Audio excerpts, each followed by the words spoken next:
He has done wonderful things, miraculous things, glorious things. Come on, shout for joy to the Lord, all the earth. Worship the Lord with gladness. Come before Him with joyful songs. Know that the Lord your God, it is He who made us, and we are His.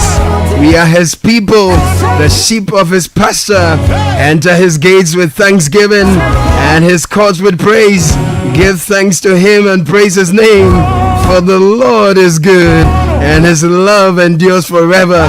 His faithfulness continues through all generations. Welcome to Friday morning, November 15, 2024.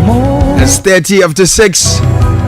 Pentecostal hymn medley by Elder Emmanuel Awoche featuring Pastor Chebwete. What a powerful way to start our morning after heavy rains last night. Wake up to a calm city and a calm country, blessing the Lord for His gift of life and thanking Him for a country called Ghana.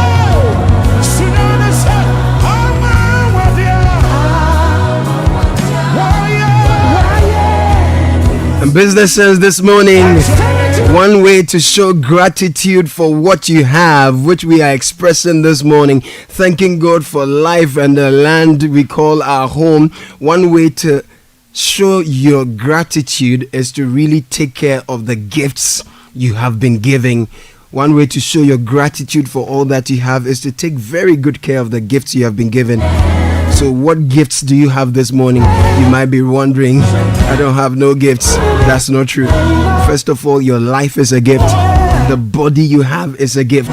You have a duty to keep it clean. You have a mandate to cultivate the habit of cleanliness. That too is an act of worship, is an act of thanksgiving. So don't be lazy about debt, because cleanliness has business value. And I'll tell you, cities that are clean attract investors. And if you have a dirty bathroom, the chances that you encounter a domestic accident is very high. So do everything to keep your body clean, keep your mind clean, keep your spaces clean. So this weekend, spend time at home, scrub your bathroom, wash your bed sheets, change the curtains, mop the floor. It has business value. You will sleep well. You will wake up very confident. If you have films of dirt in your nails, you have the confidence to spread your nails to receive, precious ornaments. You see where I'm going? But we need to keep the city also clean. It's our way of expressing gratitude for the land God has blessed us with. So we have work to do. We need to cultivate the habit of cleanliness. Many, many thanks to Elder Emmanuel Awoche, Pastor Emmanuel Chebwete, Sopho QB, for this very powerful Pentecostal medley. It will lead us into business sense this morning, on this Friday morning. But ADB brought us business sense that if you are a paid employee or salaried worker and you need a personal loan to resolve your financial issues, ADB is offering you a variety of personal loans, including top-up loans at significantly reduced interest rates. You'll also enjoy a longer tenure of up to 6 years. This offer is open to non-customers as well. So kindly visit the nearest branch. Call 0302-210-210, 0302-224-043. For further inquiries, ADB is the People's Bank. ADB, truly a great and more. And we'll get into the newspaper review shortly.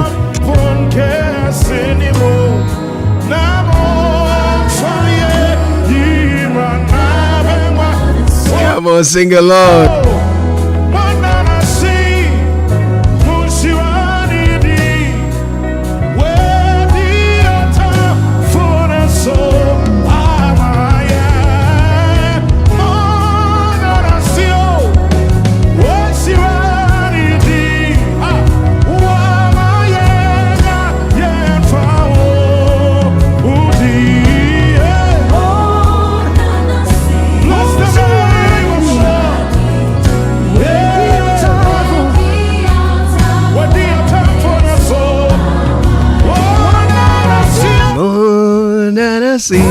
Getting into the newspaper review shortly.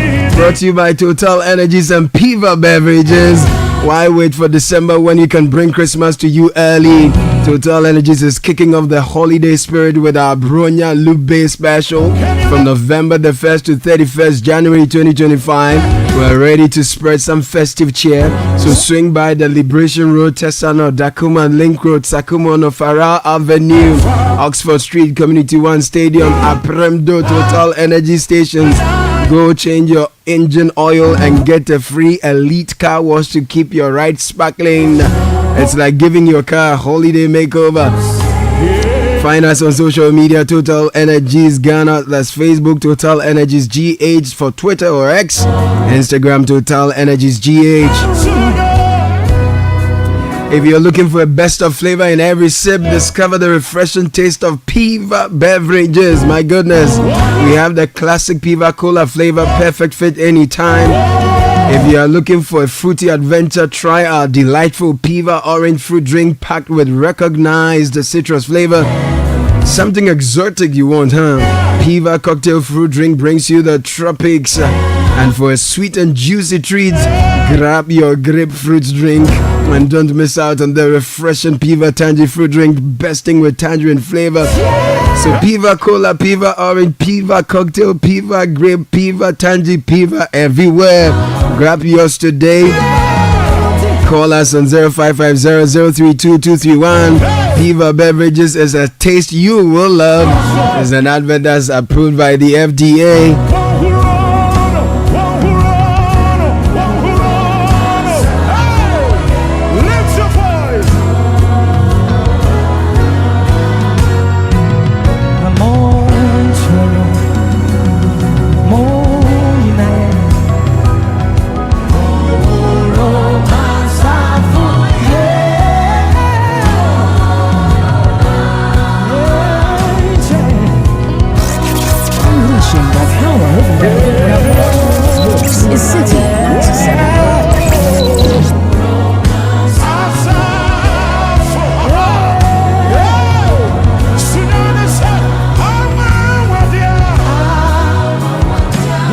And let's make welcome Nathan Nobuda in pink this morning and a clean shave. Good morning, Nathan. Hi, good morning. It's a Friday morning. Yeah. And I'm excited.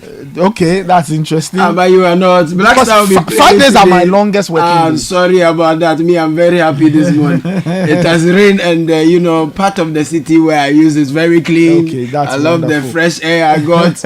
I'm sure some other places, sentences. Yeah. That's our guys. It's so weird, man. But hey, good to see you, man. Yes. Yeah. How are you doing? I'm good. Wonderful. The papers are here. Let's start off with the Daily Graphic. And the president is on the front page with his very good friend Emmanuel Macron. Oh yeah. And the Daily Graphic says president receives France's highest award. 4 MP seat ruling. Supreme Court gives reasons for decision. DBG profitable and well managed. That's coming from the management of the company or the bank. And report to tackle Ghana's urban challenges launched. That's something that will excite all of us. That's and on the back page of Graphic this morning, right? Yes. Whistleblowers on cocoa smugglers to receive cash reward. Okay. If you go to the Daily Guide, Baumia, best man to lead Ghana. That's coming from ex-president John Kufuor. Okay. Other stories: 2 Ghanaian, 2 Chinese galamseyers open defense. EC begins ballot papers distribution, and French president honors Ghana plus 4 MP seat saga. Why Supreme Court overturned Speaker. The Herald is here. Says Badwin's lawyer leaves Apenyo Marking and others still stranded. Okay. BOG's own bank flouts its forex trading laws. True. Ghana's Jospon Group seeks $400 million Afro-Exim Bank funding. And Ghana hosts Africa Week Conference in September 2025. Okay. The Republic Press. Job boom hits agric sector as MOFA rolls out $200 million project to empower 200,000 Ghanaians. And then Supreme Court rules MPs can be forced out for contesting as independents. And then you have Emmanuel Macron and the president here. As well. And there's another story. Child's life at risk. There's a picture of a little boy behind a rider on a motorcycle. Oh, man. And the Republic Press is highlighting the dangers in there. The Inquisitor, which does not fail with his serving of Napo, is here. Fifi Boafu eulogizes Napo's humility, hard-working nature and kindness. Okay. I see. NDC to abolish BEC taxes on Maniboama. But the biggest story on the front page of the Inquisitor, Agojo stings down Parry again. Okay. Personnel transferred for attending funeral with Mami Tiwa. And Etienne Hene says BOG's exchange rates are artificially created. Plus, Development Bank Ghana Paris orchestrated lies, it says. And finally, the BNFT lawyer seeks Supreme Court order to halt government domestic borrowing. Says parliamentary oversight needed. Sounds alarm over legality and enforceability of T-bill contracts. France supports development with 1.4 billion euros over 3 decades, and GSE partners fintechs to drive investor participation. And the GBG is here. It says it has not squandered World Bank and EIB funds as alleged. Okay, from my side of things, the Chronicle newspaper this morning, Macron awards Akufo-Addo for promoting human rights, digital Baumia outdoors, telehealth, and District Assembly Common Fund says DRIP is a clean deal. Reject Okujeto Ablakwe's corruption claim. If you go to ABC News this morning, you have Baumia's tech vision vital for Ghana's development. This is President Kufuor speaking. We have taken you as our son, a crow from regent to Dr. Baumia, and Baumia's victory sealed. Okay, Prophet William Braham reviews. That's ABC News. The Informer this morning, Baumia, ideal leader for Ghana. Former President Kufuor declares, give me power and you won't regret. Baumia is speaking. Volta operation to ensure border integrity. Immigration explains. Ignoring Supreme Court ruling, Bagbin faces 10-year imprisonment. Justice Atuguba warns. And Mpox, no respecter of borders. WHO warns, stamps up Ghana's readiness. The new publisher comes strong with Nana Addo receives France's highest national honor.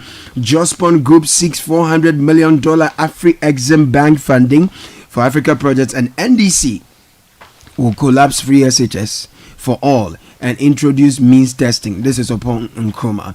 The news center this morning, 150 SMEs benefit from MTN Enterprise Support Program. Baumia Napo are ideal leaders based on track records in government. Fifi Boafo says France bestows highest national honor on Akufo-Addo. Caution against violent protests. There's a story on that on page number 2. If you go online very quickly, Education Ministry to probe expired food supply to senior high schools. Election 2024, do not vote skirt and blouse. This is Mahama. Vacant seats, reasons why 2 Supreme Court justices dissented, and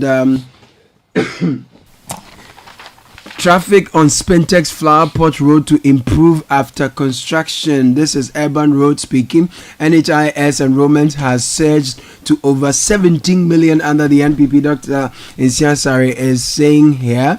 Be bold to question policy decisions of political leaders. Jogbenuku charges the youths. And if you go to Major Online, electrician sentenced for theft, 1 suspect at large. Full Supreme Court ruling on vacant seats controversy available here.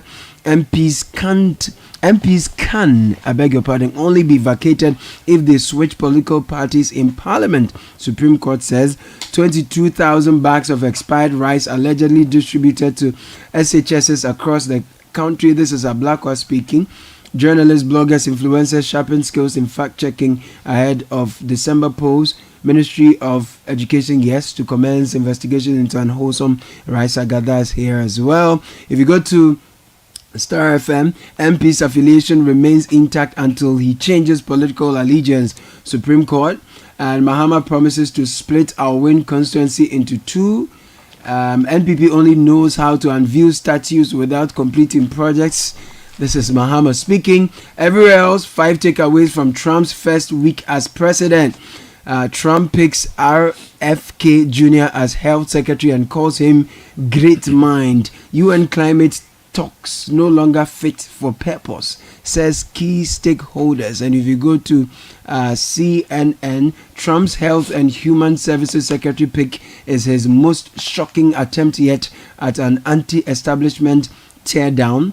We're told Xi Jinping opens Chinese-funded mega port in Peru ahead of Latin America trip. And in South Africa, the government refuses to help hundreds of illegal miners in disused shaft. Nathan, we can get into the details of the story. Okay, if you go to the Daily Graphic, the back page talks about a report to tackle Accra's urban challenges. And the story says, in a significant step towards transforming Accra into a sustainable and inclusive city, the Accra City Synthesis Report has been launched. This comprehensive study, developed in partnership with the African Cities Research Consortium, offers evidence-based strategies to address the capital city's urbanization challenges. It is based on extensive research and stakeholder consultations, and identifies 6 key issues facing Accra. Now, the issues are infrastructure deficits, housing shortages, weak land use enforcement, limited management reforms, effective waste disposal systems, and the growth of informal settlement. So very interesting report. I look forward to grabbing one. I see Professor Martin Otinga Bebio in the photos. Yes, there are pictures here. Please. Professor Abdullah Abdul Gafaru of the University of Ghana, Diana Brahma, CEO African Cities Research Consortium, Osebunsu Amwa, who's the Minister of Local Government, and Professor Nana Obiya Bebiu, nice one, of the University of Ghana. Prof, you know what to do. Reports no Fabi Hukumi. Now, still on cities, I take you to channel1news.com. Traffic on Spintex Flower Pot Road to improve after construction. Story by Letitia Osei. It says James Amu Godfrey, Director of Department of Urban Roads. Sorry, but he's now the Director General of the National Roads Authority, so we have to make that correction. He has assured the public that the completion of the Spintex Flower Pot Road will greatly ease traffic congestion in the area, despite efforts by officers from the Motor Traffic and Transport Department of the Ghana Police Service to manage traffic flow. Commuters experienced severe gridlock on Thursday, November 14. The ongoing construction has led to significant frustrations, particularly during peak hours. Now, we have had assurances that by end of this week, by Tuesday, when it will be commissioned, all works will be done and the traffic flow will improve. I don't know, Nathan, you monitored Channel 1 yesterday and radio also, where Fred Duho and Philip Nilate, both from Obechebi. And look, the traffic spilled over all the way. So from Graphic, it came all the way to Circle. Assalam down. I went to church in the evening and there was still traffic after I had closed. There was a lot on the airport stretch. I figured that came from the, the Spintex end of things all the way. So there was a lot of traffic last night. Interestingly, I have a conversation with Director General Engineer James Amu Godfrey, touch on all the road projects, including road infrastructure, street lights and traffic lights, potholes, and some of the major projects. So later on the show, we'll bring you that as well. So that's it with your traffic flow and mobility stories online, but there are some political, judiciary, and all that. The stories page like 11, that. Page 11 of the Daily Graphic. Supreme Court is saying something. Let's go to the Daily Guide. Page 6. Page 6 is here, and the story has to do with the Supreme Court. Now the story is here. Yes, Jibril Abdul Razak has written that story. And it says the Supreme Court has provided extensive reasons why it overturned the decision of the Speaker of Parliament, Alban Badmin, to declare 4 seats in Parliament vacant. The majority decision of the court held that the interpretation placed on Article 97(1)(g) and (h) by the Speaker in declaring the 4 seats vacant was inconsistent with the true meaning and import of the constitutional provision. They hold that an MP can only vacate his seat if he changes his political party and seeks to remain in Parliament under his new political identity, not because he has declared his intention or unintention to contest in a future election on a different ticket. The majority decision also held that the constitutional language should be construed holistically and purposively without imposing limitations that would curtail the fundamental freedoms of sitting MPs and ultimately sabotage the rights of the electorate. So based on that, the Supreme Court overturned the decision. Let me read the dissenting opinion.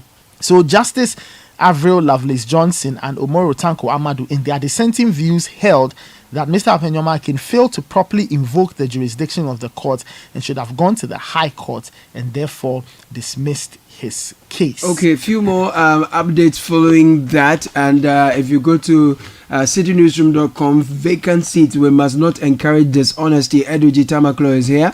He is the head of legal affairs for the National Democratic Congress, NDC, and he has disagreed with the rationale behind the Supreme Court's decision to overturn the Speaker of Parliament, Alban Bagbin's ruling. Now, let me jump to his quotes. It follows from the... Okay, this is an excerpt of the ruling. Aduji says that we must not and we should not encourage double standards. We should not encourage dishonesty. Look, the people who drafted the New Patriotic Party's constitution with respect are not daft. They are very learned. They knew what they were doing and said you forfeit your membership of your party. So, as we speak now, per Article 9 of the NPP constitution, is Cynthia Morrison still a member of the NPP? So, are you telling me that a non-NPP member can continue to be a member of parliament of the NPP? So those are questions that he is asking. But if you go to myjoyonline.com, the speaker's lawyer, Thaddeus Sorry, is making a case here. This ad will just not leave the screen. True. We're talking about Thaddeus Sorry. Whilst you find Yes, he's if you on have page 3 of the Herald, and the Herald newspaper is saying that he, Thaddeus Sorry, counsel for the Right Honourable Speaker of Parliament, has left Alexander Afenyomarkin, his colleagues and the Akufo-Addo government stranded at the gates of Parliament, asserting that the recent Supreme Court ruling on the impasse overturning the Speaker's declaration gave no directive or order against the Speaker. Good. So that is what the paper There is no alleging. order against the Speaker. This is Thaddeus Sorry. Okay, I think that feeds into just what you've read. This is on my Joy Online. So if there are any once quotes, you've done that, we can we can share those quotes. Okay, let me get that for you. Quote, the Supreme Court released this afternoon. The Supreme Court decision released this afternoon is interesting. The majority decision raises a number of legal issues. Since this is a public and not legal platform, I'll discuss the most basic but fundamental issue for debate. In every case before the court's final judgment is based on the case presented to the court contained in the original papers filed by the plaintiff before the court. It goes on and gives you more arguments on that score. So that's what it is, basically disagreeing and saying that there is no order against the Speaker. But I see that the President has earned France's highest national honor. He's looking very sharp with his very good friend Emmanuel Macron, beaming with smiles and all. Yes, lots of the papers have it on their front pages. The Daily Graphic has it and other papers. So Republic Press saying that the president Nana Akufo-Addo was this said today, but it happened yesterday. He was giving the prestigious title of the Grand Officier de la Légion d'Honneur by the president of the French Republic. So Grand Officier. So yes, that's the name of the award. Teach us that. Grand Officier de la Légion d'Honneur. Grand Officier de la Légion d'Honneur. What does that mean? So effectively, he's Grand Honor. Yeah, Grand Officer of the Legion of Honor. Oh, literally. So it's one of the highest awards given out by the French president. The award ceremony was held in Paris. It started way back in the 1800s with Napoleon Bonaparte giving the very first one, and subsequent French leaders have given the awards out. So Angela Merkel, Vladimir Putin, others have all been given similar awards. But staying with France, page 3 of the BNFT says that France has been supporting Ghana over the last 3 decades with support amounting to 1.4 billion euros. Now, the report, which is the inaugural France-Ghana Economic Report for 2023-2024, highlighted the two nations' strategic collaboration, underscoring France's investment of over 1.4 billion in various projects across the country in the last 30 years. Let me stay there because the DBG, the Development Bank Ghana, is also in the news.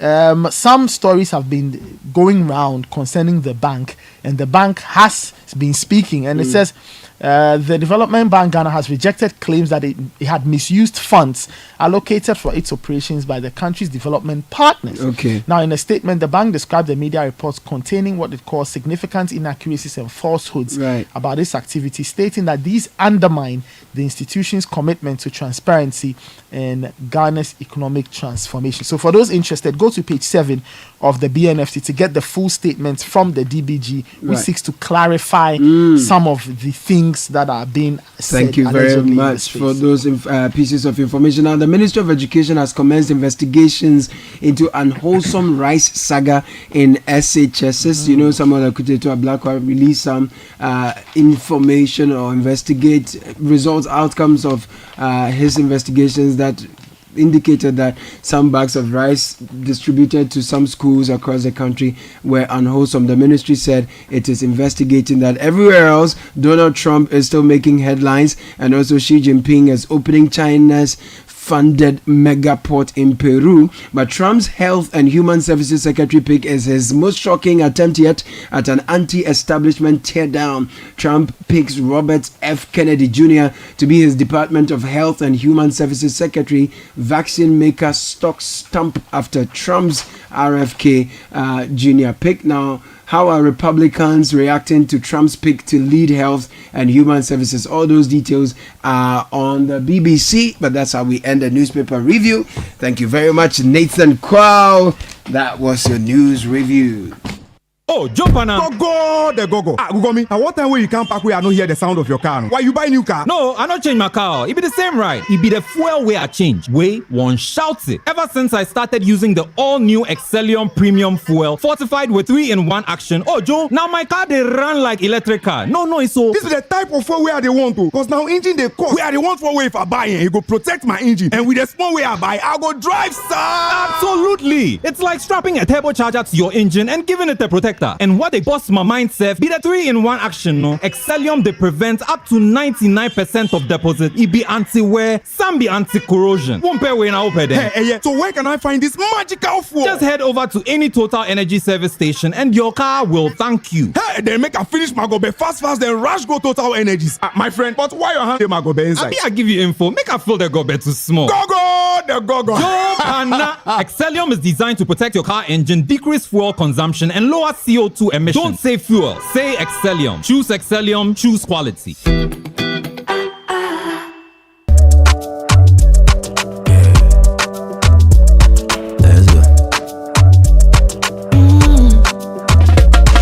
My body, when you wake up in the morning and you know the money calling, oh you go work, but you know it's out in your side. If I believe with us, if I hold my hand and believe, cause you know it's out in your side. And when you dream, no say I live by you. And when you hustle every day, many wanna go. Anything you do, I live for you. Many want. If I believe I live your side, fidelity. If I believe with us, fidelity. If I know I live your side, fidelity.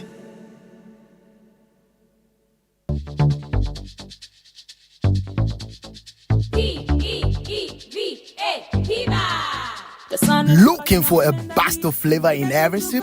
Discover the refreshing taste of Piva beverages. Enjoy the classic Piva Cola flavor, perfect fit anytime. How about a fruity adventure? Try our delightful Piva orange fruit drink packed with recognized citrus flavor. Craving something exotic? Our Piva cocktail fruit drink brings the tropics to you. For a sweet and juicy treat, grab our grapefruit drink and don't miss out on the refreshing Piva Tangerine fruit drink, bursting with tangerine flavor. Piva Cola, Piva Orange, Piva Cocktail, Piva Grape, Piva Tangerine. Grab yours today. Available now at your local store. Call us on 055-00-322-31. Piva, a taste you love. This advert is FDA approved. P for Piva. This is the Citi Breakfast Show. The city's biggest conversation. L to the A to the L to the A. La, la. Normally, I be good person. What's it happen? Big question. I've been on my obsession. Normally, by 6:30, love fighting, moving 19. Back then the romancing. Yeah. We used to vibe you, Now, every day people face different emergencies, police emergency, fire, medical emergency, you name it. But many Ghanaians don't know the emergency numbers. You're my only one. Now, Shika, like this. Go me up and down. But Shika, I'll give you a proper emergency number. It's *770#. Save it on your phone right now. What this will do for you is called money emergency number. EcoBank's way of securing you in your emergency, taking care of your access to loans, fund transfers, utility bills, payments, airtime, data purchases, so much more. So you don't need internet for this now, Nashika.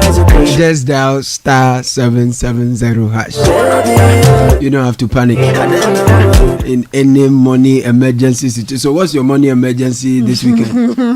you need money for the weekend? All the time. You want to you don't need money? I do. If you need money, there's dial *770#. That easy. Yeah, EcoBank way of taking care of you. With *770# now, all your money emergencies are solved. And this EcoBank, the Pan-African Banks Initiative. EcoBank is part of those who are sponsoring us to bring you the business news together with MTN and Girl. So good morning now. It's a Friday. How are you doing? I'm good. Good morning. I see you in red. Doing? Yeah, I'm fine. What's happening? What's the mood?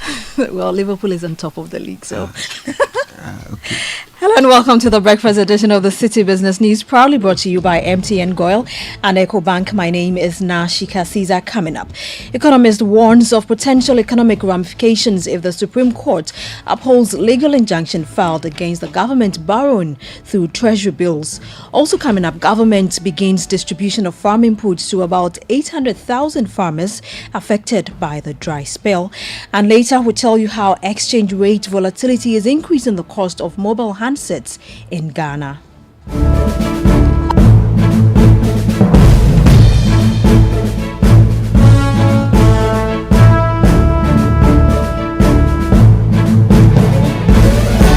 Let's settle for the details of our stories now. Economist Professor Patrick Isuming has raised alarms over the potential economic ramifications if the recent legal injunction filed against the government borrowing through treasury bills is upheld.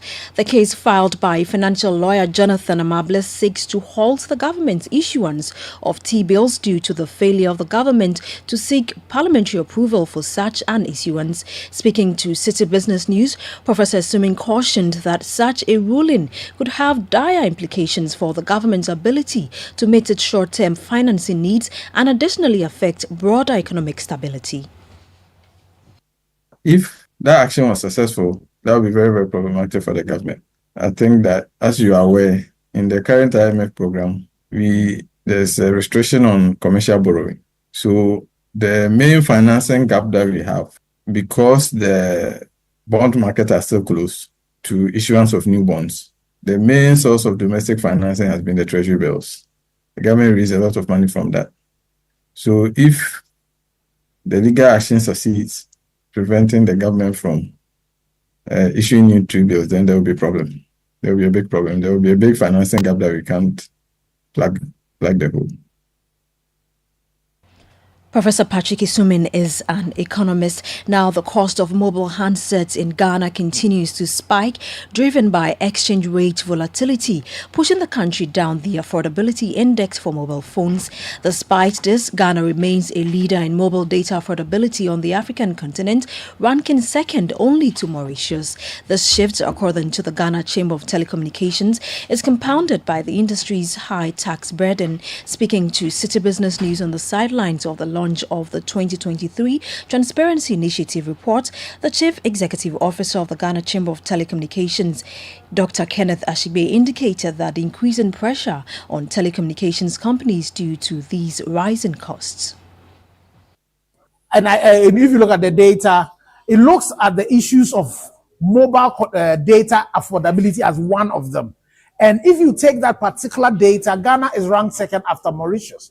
But when you look at the issues of handsets, the cost of handsets to the consumer, we are impacted because of the depreciation of our cedi. So we actually went down when it comes to that.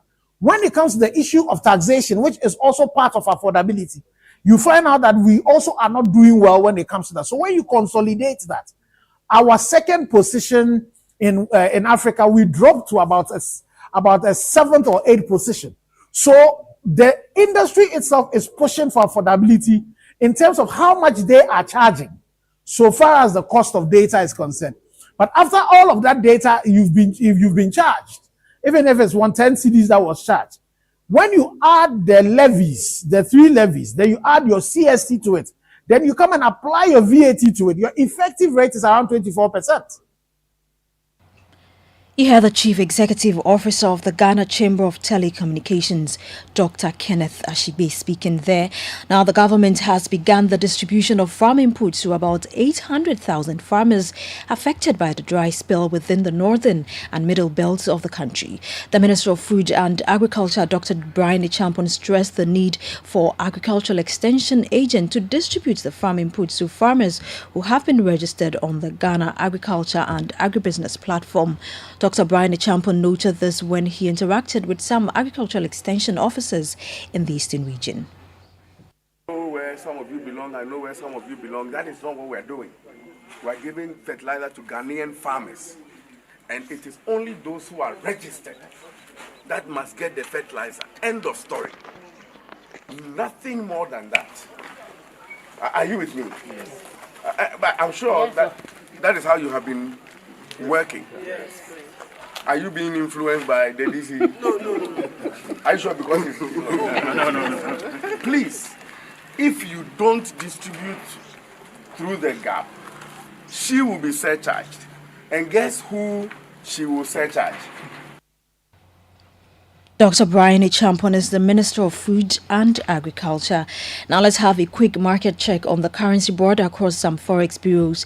And the dollar could be sold to you at 17 cedis. The British pound could be sold to you at 21 cedis 10 pesos, and the euro at 18 cedis 20 pesos.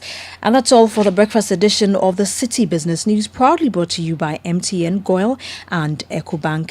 My name is Nashika Caesar. Many thanks for your company. Do have a great business day. The other day, I visited Kweku at his spunky new office to congratulate him on opening his business. And man, was I impressed. The business is just moving quick. The sales, customers, everything is just working seamlessly. The secret? He said, it's MTN Business Broadband. In this fast-paced environment, we need fast and reliable internet to support all business types. No laggy online meetings, great download and upload speeds, impeccable business management systems, all inclusive. I mean, you can have it all. Sharp! I signed on immediately. To enable your business stay ahead and stay connected, make sure you're signed on to the best internet made just for businesses. MTN Business Broadband. Sign up today on broadband.mtn.com.gh and manage your account on my MTN app. Call 0244 308 111 for more information. We are good together everywhere you go. Every day, people have money emergencies. Ma, I need my school fees. Mommy chop money. Ratchet, mommy rent. Emergency. Now, there's a new emergency number in town. More money, challenge and enjoyment. At the top life we got. Dial *770# for money emergencies and chop life. For emergency access to your bank accounts, transfers, utility payments, loans, and more. Dial *770#. Bank on the go even without data with EcoBank's short code for digital banking. EcoBank, the Pan-African Bank.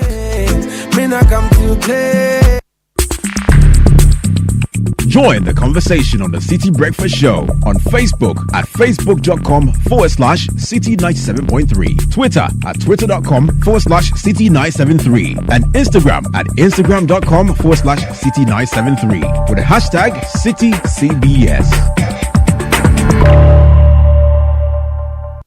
We understand the excitement and preparations that comes when your child gains admission into senior high school. But we at the Agricultural Development Bank, ADB PLC, also understand the financial burden this comes with. The chop box, trunk, school mattress, you name it. That's why we have partnered with Prospectus Ghana Limited to offer financial support for parents by introducing the ADB Quick Purchase. With a smart loan of up to 20,000 Ghana cedis, you can pick up all the items on your child's prospectus for school. ADB PLC offers you a repayment plan of 12 months to relieve you of all that heavy financial burden. Every ADB customer who receives their salaries through the bank, military and police personnel, and all other workers on the Controller and Accountant General's payroll qualify for this facility. Walk into any ADB branch nationwide or any Prospectus Ghana Limited office near you to apply for the ADB Quick Purchase. Terms and conditions apply. ADB, the People's Bank. ADB, truly a quick and more. The Citi Breakfast Show. Rise above the noise. L to the A to the L to the A. Normally I be good person. What's it happen? Big question. I've been on my obsession.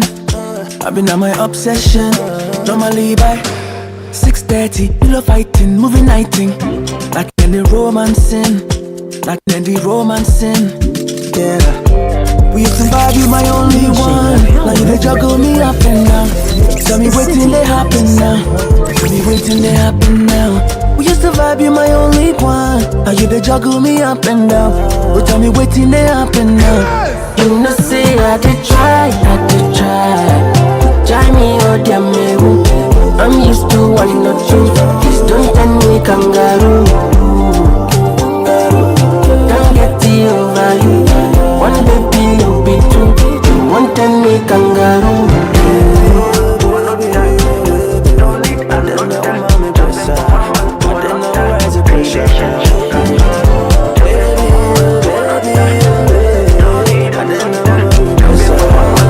It's 11 after 7. This is Kangaroo from Vanilla Stables. This is fresh from the oven. And comes soon, Kenya. Calls it Kangaroo. Enjoy it while we attend. So much to do this morning. We'll bring you business edition very shortly, and I will touch base with you to find out whether your mobility concerns have improved since yesterday. In the evening, in particular, we went to the streets where the traffic bottlenecks have been. Some spent 2 hours in traffic, others ran out of fuel. There was this particular trotro, they had to go buy fuel and refill with a gallon and all of that. When did you get home? Are you back on the road already?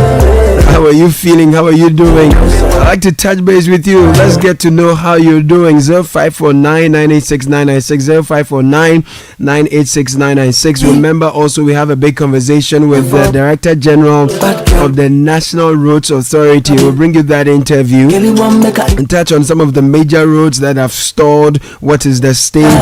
What's happening to them? We'll bring you that conversation a bit later this morning. We will be delving into organizational leadership, thinking about running your business and how to get it right with people and teams. The people aspect of running organizations is a big conversation we'll be having with Professor P.K. Richardson on effective leadership at the organizational level. He has a new book, Corporate Governance, Leading and Managing 21st Century Organizations. So stick for this particular conversation. As you know, on the Citi Breakfast Show, it's always relevant conversations that matter to you, conversations that will add value to you and build you up.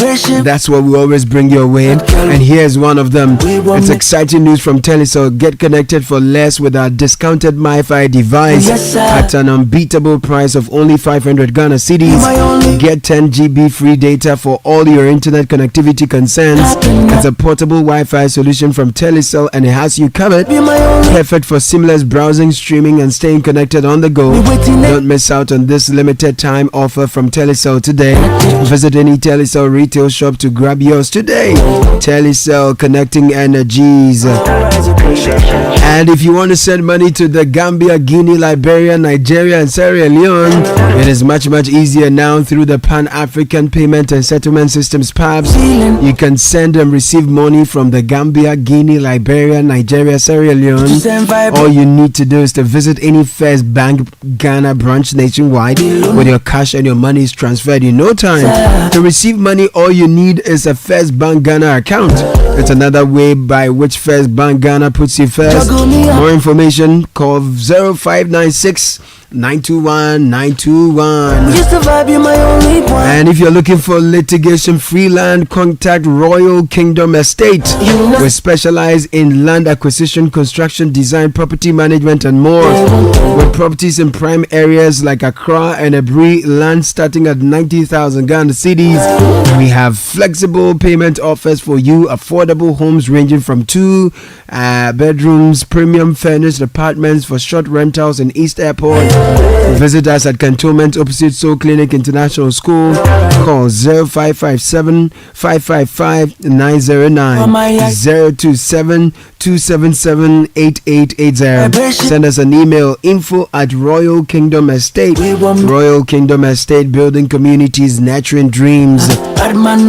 Some of you are celebrating your birthdays. Later on the show, we'll be bringing you all those dedications. 0549 986 996. That's the number. You can send voice notes, send your text, and we'll read them or play them for you. Now, though, it's time to listen to Professor P.K. Richardson. He sits with Bernard Avler. He's a world-class management consultant. It's a conversation about effective leadership at the organizational level. Prof has a new book, Corporate Governance, Leading and Managing 21st Century Organizations. You don't want to miss this. So get close to your radio, increase the volume, take your pen and paper. Enjoy. This is the Citi Breakfast Show, the city's biggest conversation.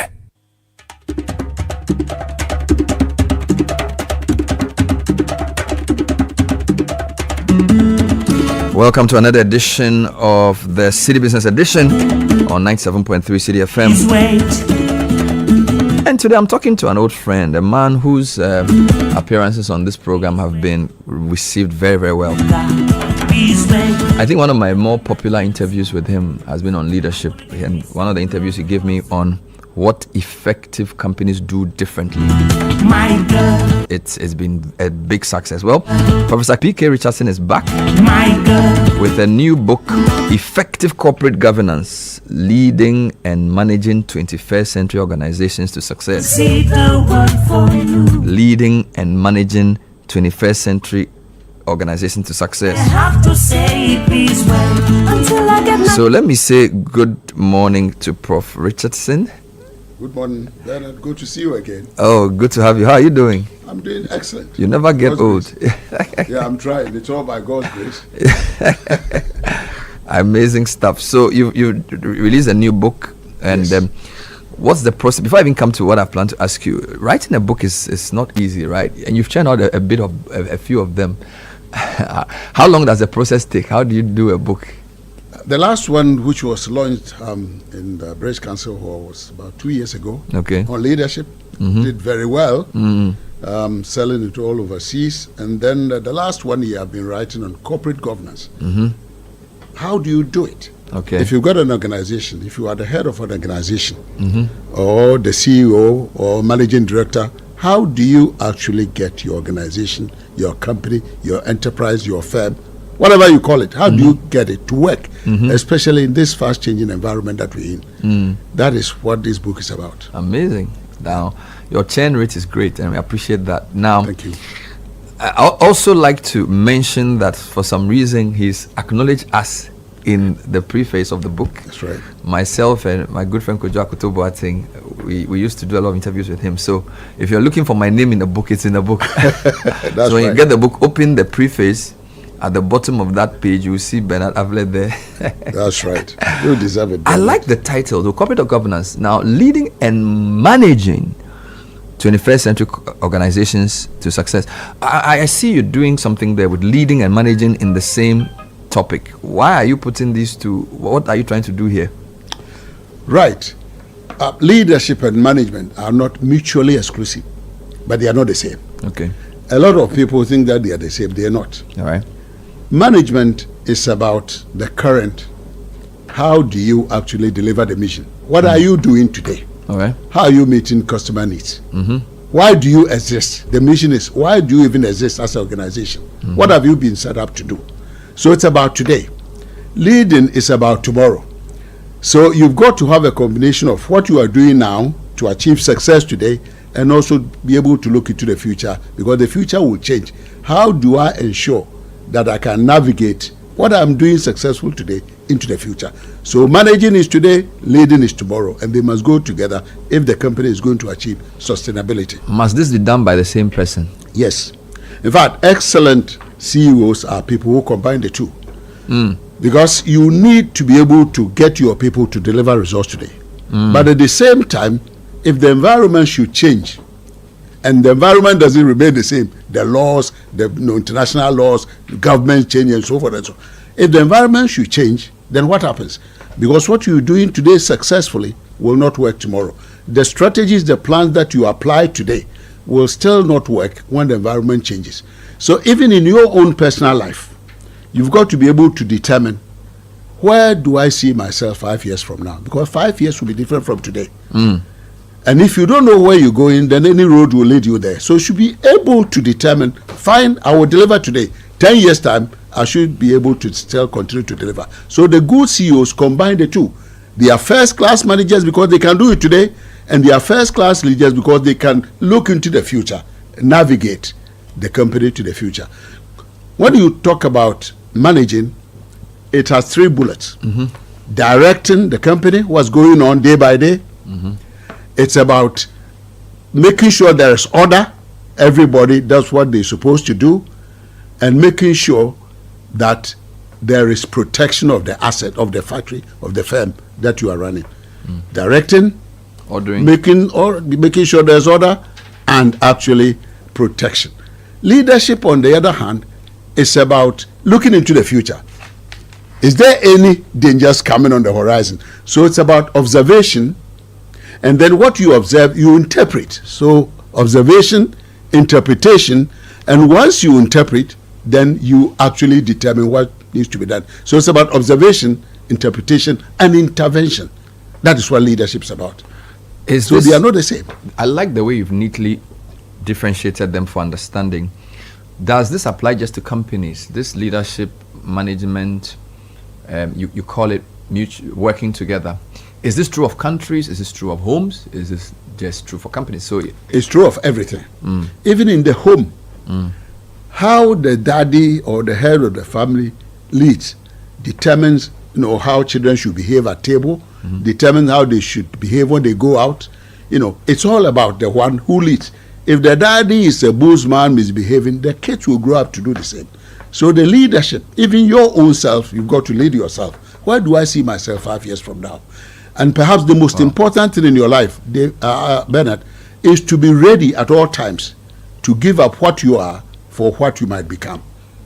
So that flexibility between leading and managing, you have to know where you're going. That's right. But you also have to manage your now.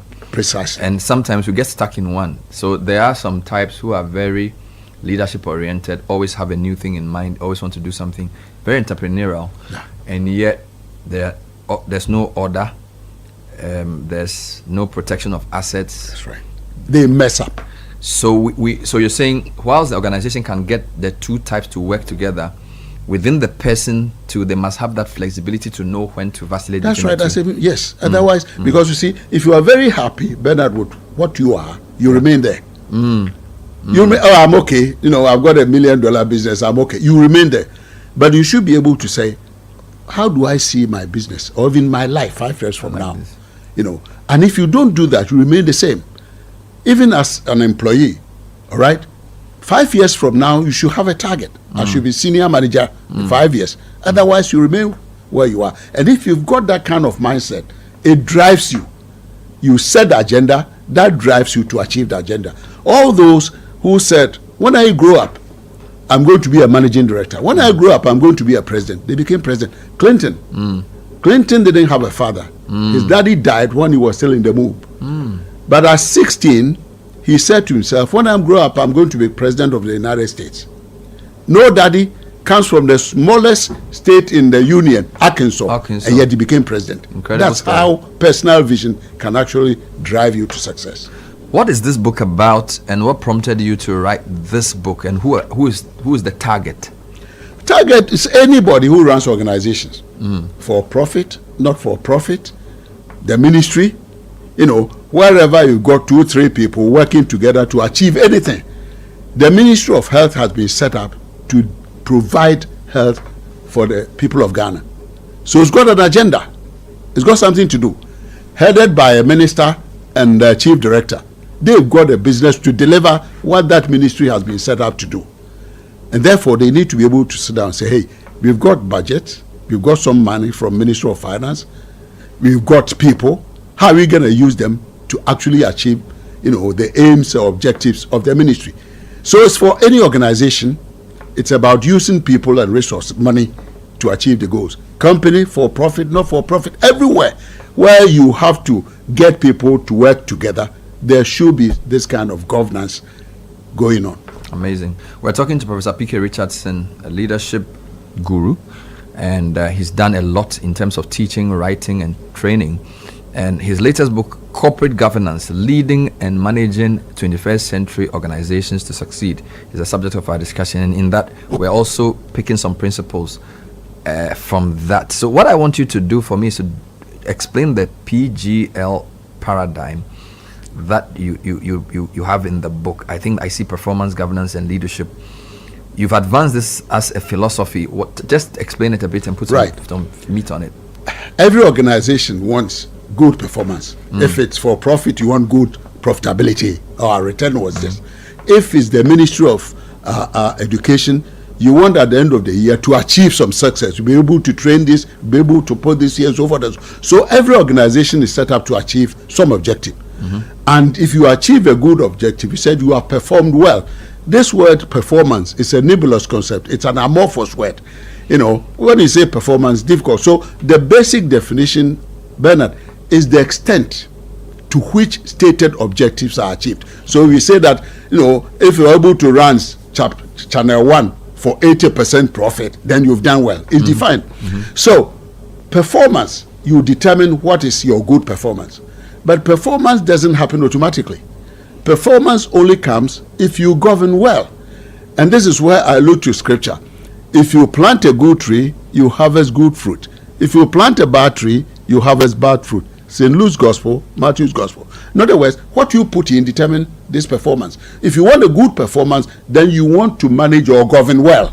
So from performance, good one, what you need is governance. Good governance then leads to performance. Then the next step is that good governance is not a given, but that doesn't happen automatically. Good governance, it must be fashioned and orchestrated, and is done by leaders. So excellent leaders, effective leaders deliver good governance, and the good governance then leads to the good results that they want. Interesting. In terms of roles, I ask, is this done by the same person? Is the organizational performance done by good governance, which then is implemented by good leaders? So can I say that the team that's immediately running the company is the leadership, then the team that is the board does the governance, and then the two together produce the performance? That's is that right. one way of thinking about That's right. There's a leadership team. When you look at any organization, a company, for example, we've got a middle level managers. They are actually working with their followers, the common floor people. They've got a senior team.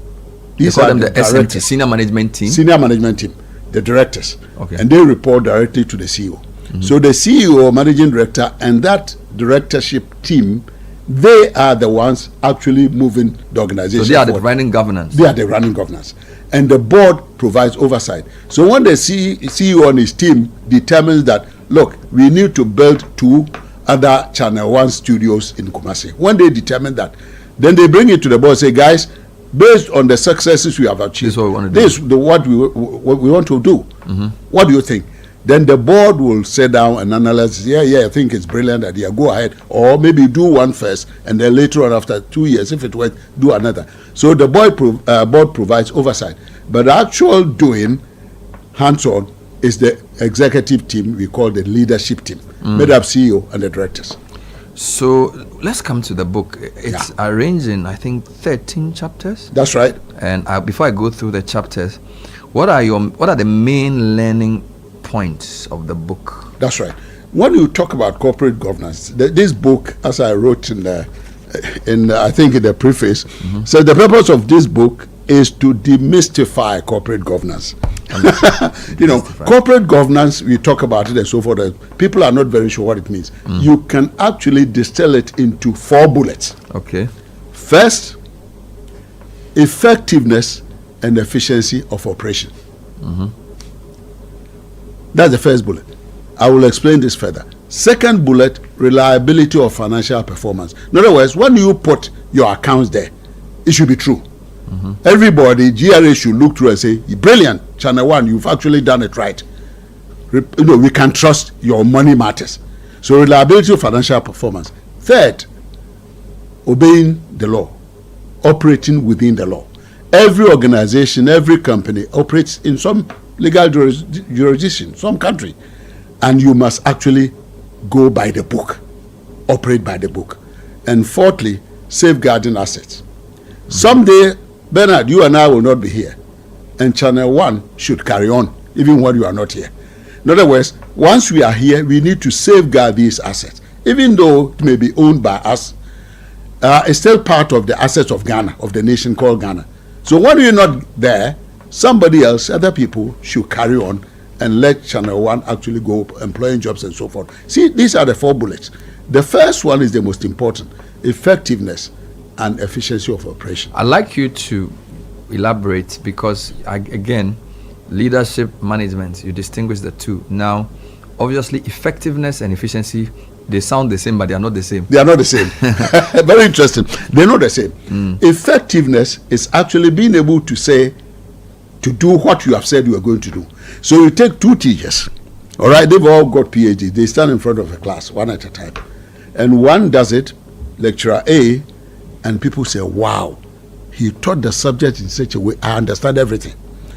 Lecturer B comes, he teaches, and everybody says, we couldn't get what he was saying. They are all teachers, but one is effective. Effectiveness is saying, we are Channel One, this is what we've been set up to do, and we deliver. I get it. We walk the talk. We do not only say this is what we do, we actually deliver. That is being effective. So you are doing what you are set out to do. And everybody will say, yes, they're doing it. They've come out to say this is what we do, and they're actually doing it. That is being effective. And if you're a company, you say you bottle water, give us water. Use the water. It's done. A good and then efficiency is actually using resources well. So if you have 2 bottling companies bottling the same size of water, 1 liter bottles, and same quality, and one is able to bottle it at 1 cedi, and it costs you 2 cedis to bottle yours, then the question is why?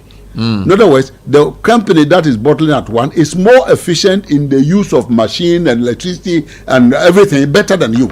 So as a company, not only are you going to be effective in delivering what you say you're going to deliver, you're going to be able to do it at least cost, because it costs money, resources cost money, and the better you can use. The 2 go hand in hand. That's right, they go hand in hand. But one comes before the other. You must be effective before you become efficient. Even the people you are using, how come that one of your workers can deliver 10 bottles in a day, but the other company, you need double the people to deliver the same? Effectiveness and efficiency, they go together. This is such a powerful idea. We'll take a breather. We're talking to Professor P.K. Richardson, corporate governance, leading and managing 21st century organizations. Stay with us, we'll be right back. This is the Citi Breakfast Show, the city's biggest conversation. Join the conversation on the Citi Breakfast Show on Facebook at facebook.com/Citi97.3, Twitter at twitter.com/Citi973, and Instagram at instagram.com/Citi973 with the hashtag CitiCBS. The Citi Breakfast Show. Rise above the noise.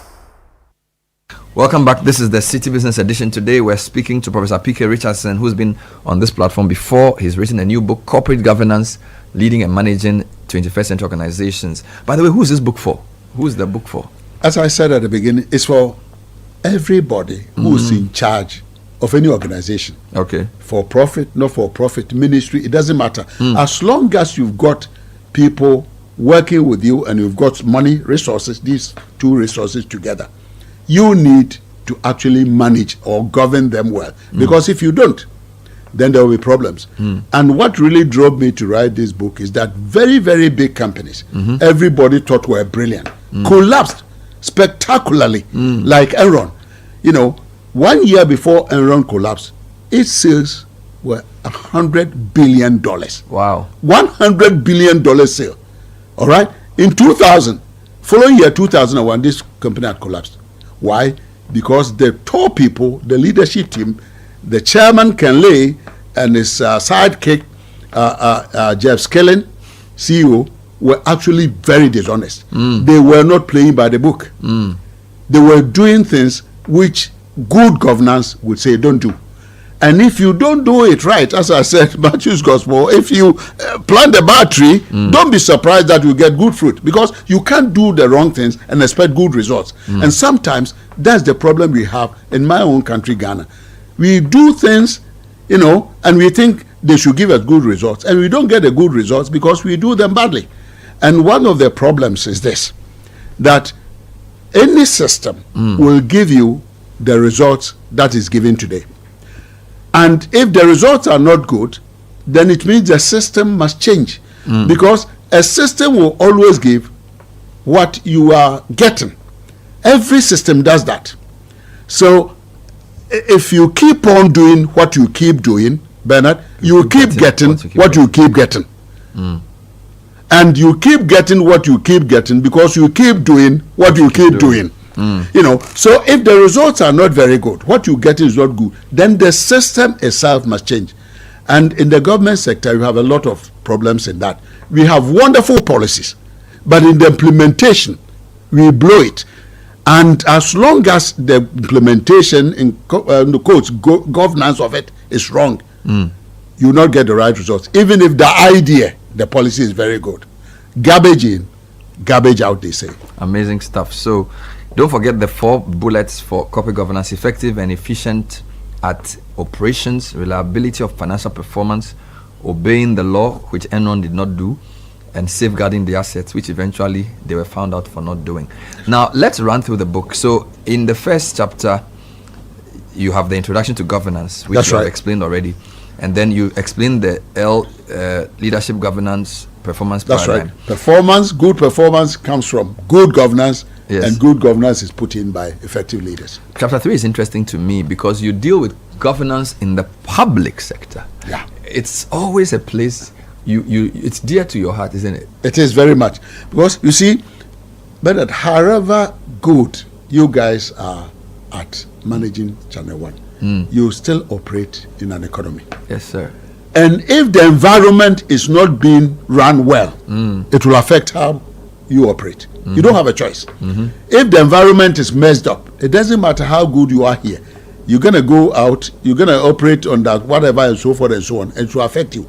So even though this book is on corporate, on companies, organizations, I felt that a chapter on how the environment, the public sector, should be governed to create a conducive environment for the creation of wealth by firms.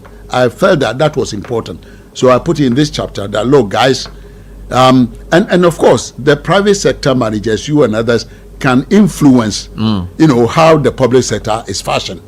You know, so it's not as if the private sector is totally devoid of the public sector. We're working together. So we can actually give ministers and the public sector people ideas that, guys, these are the ways you need to go to fashion an environment where we can perform. You know, we can actually create jobs, we can contribute to GDP and so forth and so on. Interesting. The 4th chapter is on the development of the modern corporation. Why did you include this? So, like, you're looking at how firms came to be. Yes. and how they evolve to meet human needs and wants, and how pivotal they are in creating wealth and jobs in an economy. I mean, a lot of our written corporate governance text without necessarily dealing with this. In fact, this can be a whole book on its own. That's it's almost like the evolution of the firm. That's right. I felt it was a good introduction. How did companies and firms come about? And the basic idea is that human beings have needs and wants. So some people sit around and say, I know that people want their maize turn into something else that they can keep. Therefore, I'm going to do popcorn. It's some people sitting down looking at possible needs of human beings to say, I can supply to this need. And that's how companies started. Okay. That's how it started. So a little bit of how companies started, basically from meeting the needs and wants of people.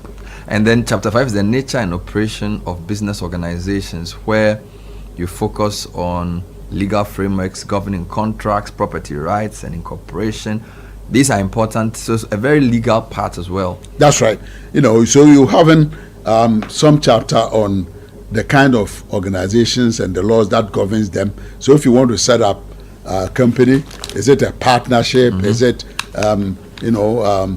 LLC? Is it whatever? Because they've got laws that determine how they should operate. So before you set up your company, you think about what sort of company am I going to set up and what rules and regulations govern that. Wonderful. So you have to be up to speed with that before you start. Then you deal with fundamentals, principles, and then policy in turn. So fundamentals of corporate governance, the basics, and then the principles. The principles. So things like responsiveness, responsibility, honesty, integrity. These are the fundamentals. Because if you are going to be a CEO and you don't have integrity, the whole process of leadership will break down. Because leadership is on trust, isn't it? It's like bank. But the only reason why you and I put our money in the bank is that we trust the bank manager will look after it for us. If we knew that the guy will bolt away with it, we will not put it there. So if you are going to manage an organization, lead organization, and you want people to trust you and work with you, then they want to be sure that they can trust you. They want to be sure that you have integrity. Your word, they can trust it. So these are the fundamentals. If you are going to govern well, and people will allow themselves to be governed by you, then these are the principles. In dealing with corporate governance policy in chapter 8, is it geographically particular or country specific, or are there universal best practices? There are universal best practices. And of course, even if something is operated in the United Kingdom, you can look at it and say, will it work here? Is this something we can even tweak for our own environment? There's a session that I did recently on how a state-owned company, a big, huge state-owned company, the British Steel Corporation, was turned around still under public ownership. Our state-owned companies in Ghana account for 61% of the industrial base of this nation. So state-owned companies are very important here, 61%, and yet most of them are loss-making. So I bet that if 61% of your industrial base is loss-making, where is your future? That's a problem. You see, that's right. So what is it that we need to do to get these to be profitable? So this British Steel Company, because British Steel Corporation, was loss-making. Mrs. Thatcher felt that something needs to be done, and appointed somebody who took that company and in 5 years made it profitable. In another 3 years, the basket case became the most profitable steel company in the world. So I take that case and I say, look, we can look at something like that and say, what can we learn from it and apply it to our own system? So even if it's not directly transferable, we can actually tweak it to suit our environment. You deal with the board in chapter 10. I recall some of the financial challenges in our banking sector prompted the Bank of Ghana to sort of change the qualifications of board members for financial institutions, because they felt that there were some technical skills that were needed. And it seemed as if people assumed that once you were a leader of any kind of business, you could be on the board of a bank.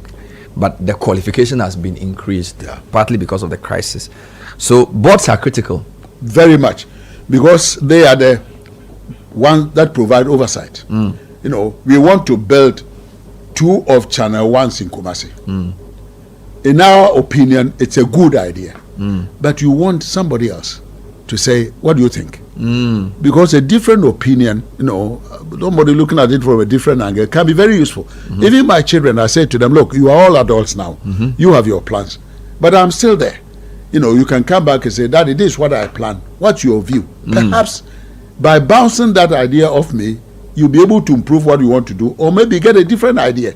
So the boards are important. Bernard, frankly, we had a problem of filling boards with yes men and party people. I used to do corporate governance courses. 2-day corporate governance I designed for state-owned companies. And I ran it for many of them. NPA, BOSS, New Times Corporation, you name it. I ran 2-day corporate governance courses for the boards. And sometimes when the board members walked in, I asked myself, are these guys really board members? You know, it's or just have a business card. Because if you don't have the knowledge, how can you be, you know, the oversight person? You need some level of CEO MBA experience. Knowledge. He's coming to you to say, what do you think about this? And you don't have the knowledge. And yet we fill boards with party people. And I actually was interviewed in Graphic. I was featured in the middle. Stop appointing incompetent party people as board members. And some people come and speak, well said, well done, good for you. You know, some other people said to me, when you come here, shut up your mouth, don't talk. Let's do your thing and go. Keep quiet, let's do your thing and go. You know, we want these companies to do well for the nation, for everybody. And it's important we put people who are competent there. And of course, you emphasize the importance of leadership. Yes, very, very on crucial. Boards, because leadership is probably the most critical. It's the most critical in corporate governance. Yeah, it is. And you deal with some case studies. Yes. On failures and consequences. Yes. Which are from different parts of the world. Amazing. So, just to get some final notes, where can this book be gotten? Is it available on Amazon? Right, we're launching it 5 p.m. British Council Hall on the 19th of November, a week today. We're launching the book. Once it's launched, then it will be in the market. So I'm inviting people. I've invited so many people. This afternoon I sent a letter to Honorable Bagman and say, Speaker, Honorable Speaker, come. And people like Joe Weiss, and some of these people were my MBA and executive governance leadership participants, so I know them well, and some CEOs and so forth. For example, Abner Sepoku wrote the foreword. Who's now the head of Ecobank. You know, so I'm inviting a lot of people to come, and once we have launched it, then the book will be available in bookshops around. All bookshops, most bookshops. I'm going to send them to all bookshops in Legon and elsewhere. So if anybody wants, they can get it. Do I need to be a leader to read this? Can a student understand this book? Yes, it's written in very simple English, like a leadership book. A secondary school chap can read it and get it. And get it. And can it be used as a textbook as well? This one can be used as a textbook. MBA final year management, yes. Can use this. Yes, can use this as a textbook. And for short executive courses, you know, like 2-day course for boards, 2-day course for executive leaders and so on, they can use this. People who run organization, even charitable organization, even a church, non-for-profit, because a church is made up of people and money, the offerings that they put in.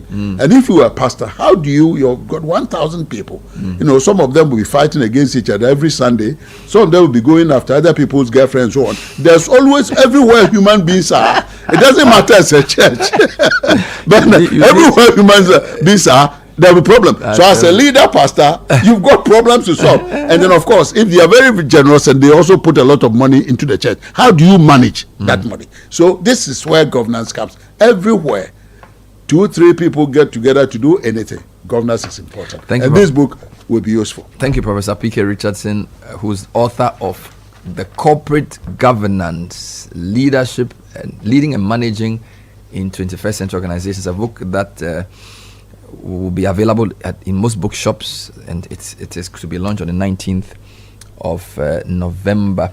It's always good talking to you.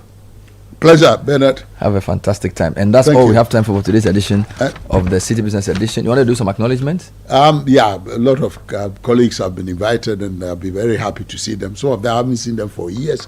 So please come around. Let's have a great time. Wonderful. We launched the book. We have a little reception. And we can say, great. Bernard, if you have time, please come. I'll do my I know you are very busy, but thank you. To be a wonderful stop to see you there. Thank you very much. Thank you, Bernard. The Citi Breakfast Show continues. Stay with us.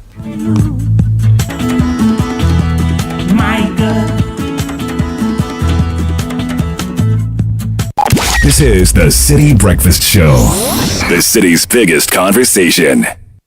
Anymore, pop quiz. Are you ready? Hit me. Can you give me 3 words that start with Omni? Oh, that's easy. Omnibus, omnipotent, omnibus. The bank with a really nice signboard.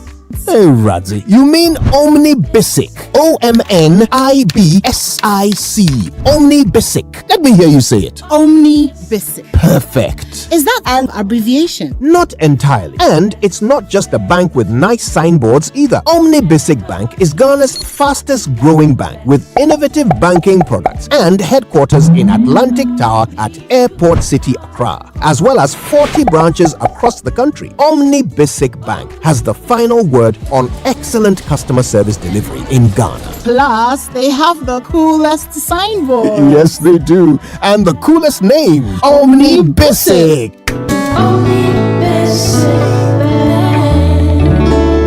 At your service. This is a special security announcement. Trelidor, Africa's strongest burglar proofing, announces big discounts on all sliding security barriers, roller shutters, and clear guards to protect homes and offices from criminals. Trelidor is fighting rising prices by offering big savings and lower prices. Be safe, secure your premises. Google Trelidor or call 0561 24 24 24. Trelidor, Africa's strongest burglar proofing. This is the story of Kofi Ban from Takwa. His story has just begun, but it has a world of opportunity ahead of it. His first day at school, his last day in SHS, going to the university, getting into the fast food business, expanding into the delivery business, and everything to look forward to. And just like Kofi Ban's story, Absa Bank believes there's something special about your story. And we invite you to write it with us. Your story matters. Absa.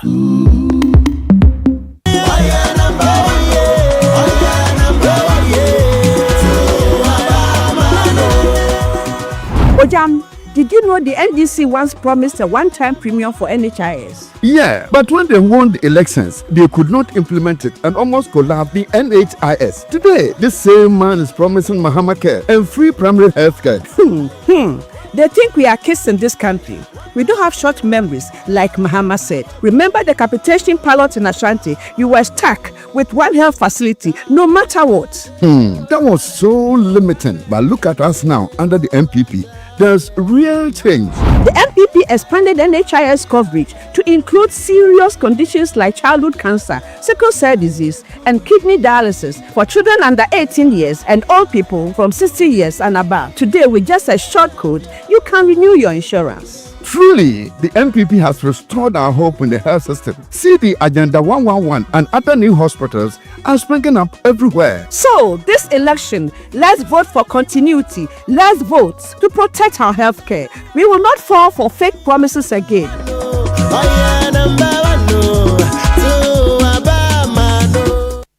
This is the Citi Breakfast Show, the city's biggest conversation.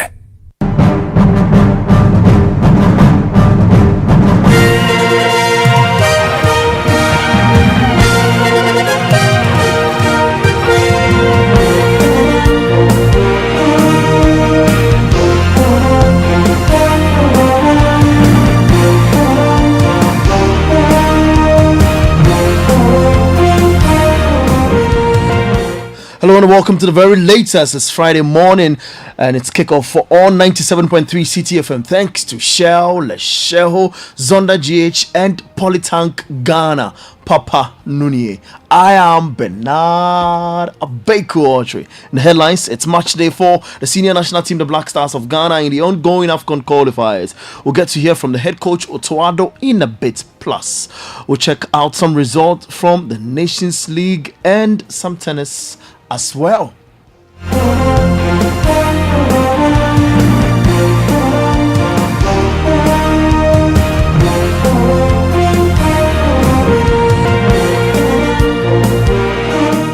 Right, it's match day for the senior national team, the Black Stars of Ghana. We hear from the head coach Otuado, who has stressed on the importance of a win over Angola to sustain Ghana's hope of qualifying for the 2025 AFCON. The Black Stars have faced a tough qualifying campaign and risk missing out on the tournament for the first time in 20 years.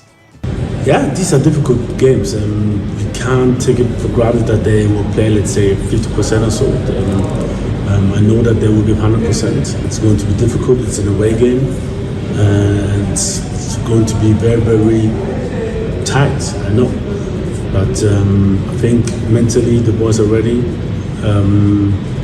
Looking forward for that game. It's time for our first victory in this competition, and I think it's a great chance to keep the chance alive. Well, Otuado has also acknowledged that he anticipates a challenging and closely contested match against Angola, who have already secured their spot in the 2025 AFCON tournament. Yeah, actually we had a good, positive competition in the training matches, and from what I saw, they really put up the idea how we played, also the new players, and looking forward to see them all. Especially the new players that can prove themselves. I mean, it's a big chance because we had a lot of injuries, and the others, I think they're hopefully ready to guide them through the game, and it's going to be very, very tough, very, very difficult. But we're looking forward to that game, and I know that we will do it. You heard from the Black Stars head coach Otuado. To advance, Ghana must secure wins against both Angola and Niger, while relying on Sudan to lose to Angola. Well, last night there was a shocker in Group F. Niger put 4 past Sudan when the two sides faced off in Togo. What this means is that in that group, Angola have 12 points, they're on top. Sudan have 7 points, they are second. Niger now have 4 points, and Ghana having just 2 points. And if Ghana beats Angola today, they will jump to 3rd place with 5 points. So I'm waiting to see what transpires later on today. Some other results from the qualifiers.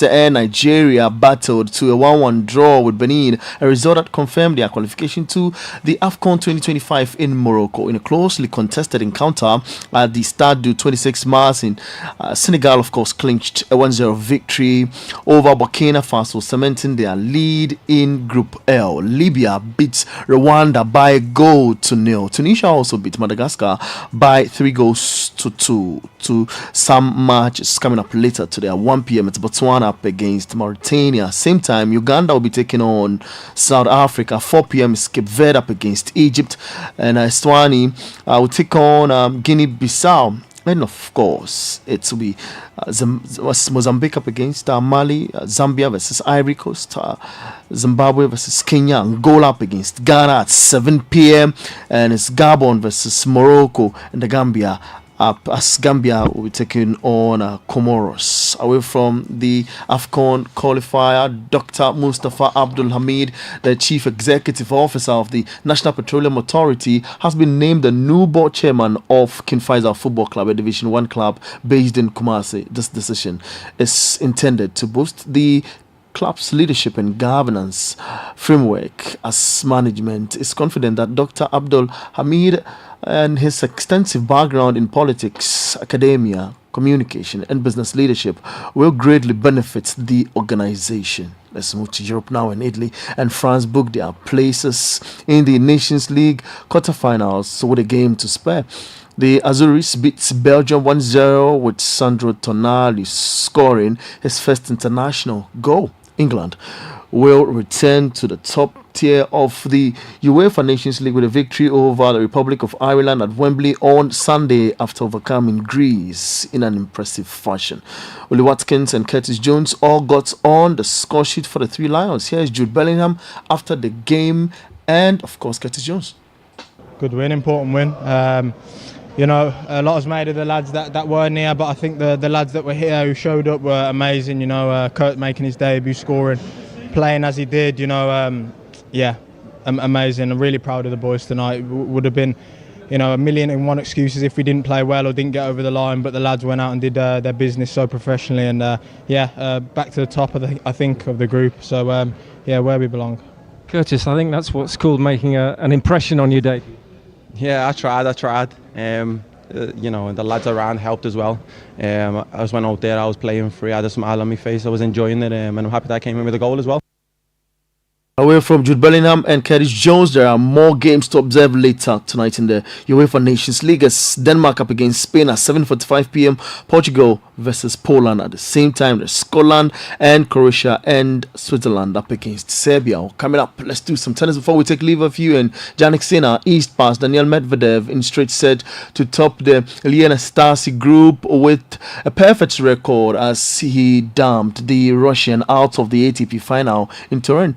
Well, interestingly, Sinner was assured of a spot in the last four after US Open finalist Taylor Fritz beats Alex de Minaur 5-7, 6-4, 6-3 earlier in the day. Well, that's your sports this morning. For more sports stories, log on to citysportsonline.com. We are back at 5 p.m. with the very latest from the world of sport on Sports Flash. Thanks to Shell, Leshell, Zonda GH and Polytank Ghana. Papa Nuni. I am Bernard Bakery. Sports is life. Get involved.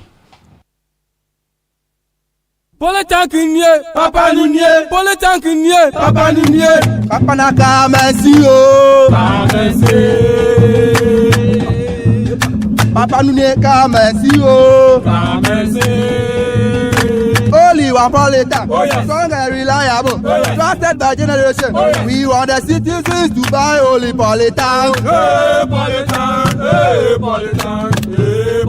Polytank Papa Nunye, Polytank Papa Nunye, Accra plumbers say so. Guys, Charlie, you know that mining contract I've been chasing for years. No? I just got awarded the deal. But the issue is where to get the right and quality heavy duty trucks to execute this job here in Ghana. Relax, my guy. Remember my recent construction deal at Pokwase? Zonda sorted me out. Zonda? What? Who is that? Zonda Tech Ghana Limited is your one-stop shop for machinery, heavy and light duty trucks, and pickups. They have the Shantui bulldozers, graders, payloaders, rollers, power pickups, 4 land light trucks, TX trucks, and oil tanks, made and assembled right here in Ghana with top-notch after-sale service and standard prices. Made in Ghana. This is amazing. You haven't seen my Zonda power pickup, which I take to the office? Strong, durable, and tough on our roads. Hey, that's from Zonda too? Absolutely. Zonda is the right place for you, my guy. Oh, now I am sorted with Zonda. Zonda Tech Ghana Limited, your solution for heavy and light-duty trucks, located at Tema, off the Aflao Road. Call 0501-772-222 or 0501-773-333. Zonda, built in Ghana, building Ghana. In a world where only the best survives, you need a fuel that can match your drive. A fuel with unparalleled protection for your engine, superior efficiency, and unrivaled performance. A fuel so unbeatable, when you get behind the wheel, you'll focus on what really matters. The journey ahead. That fuel is Shell V-Power, because no other fuel gives your engine better protection, better efficiency, and better performance. Be unbeatable. Drive unbeatable. Shell V-Power. Shell. Go well.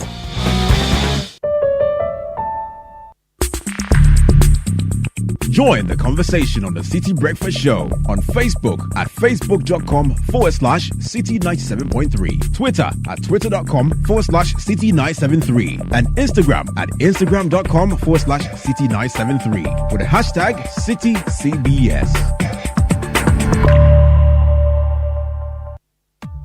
Well, yo, I did tire for Abu Chef. See, everything I do, Abu won't do some. Last year, I bought a cattle farm in Yanton. I see he go buy a farm next to mine. I marry Fauzia. No, he marries Fauzia's sister. I buy my motorbike. I see, no, he go buy motorbike too. But you don't see, since you buy your bike, he has bought 4 motorbikes, which have all broken down. You know they maintain bikes at all. His problem be say he dey put wrong lubricant for his bike inside. The correct motorbike oil where if you put inside be Shell Advanced Lubricant. Shell Advanced Lubricant be the only motorbike oil where they make them for motorbike to protect engine, clutch and brake. Where he no. Wait me, wallahi, I no go tell him. I no go tell am share. Hey, well, wait, where you dey go? If you no go tell Abu, me I dey go tell am say make you use Shell Advanced Lubricant for him bike. Hey, visit any Shell station or distributor today to get your Shell Advanced Lubricant for your motorbike. Shell Advance, complete protection for your bike. Bullet.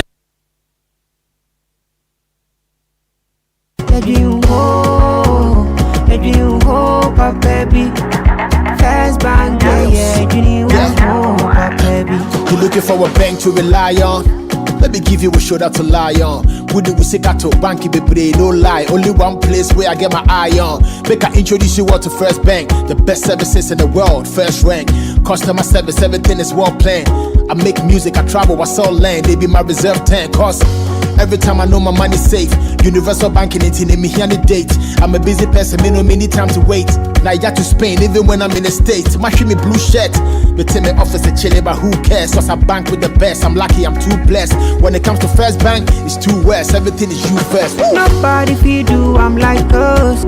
First Bank will treat you first. Treat you first. Think about you first. Think about you first. You first. First Bank.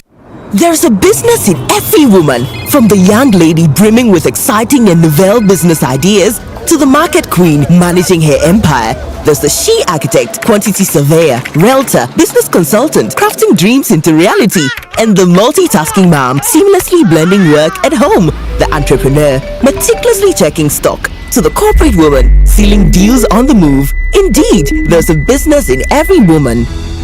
Introducing Telecel Women in Business, our initiative to empower women-led and women-owned enterprises. Benefit from tailored activities, networking, business and technical support, free webinars, trainings, and more. To join this initiative, be a female-led business and a Telecel business customer. Visit telecel.com.gh/business to register now. Telecel, connecting energies.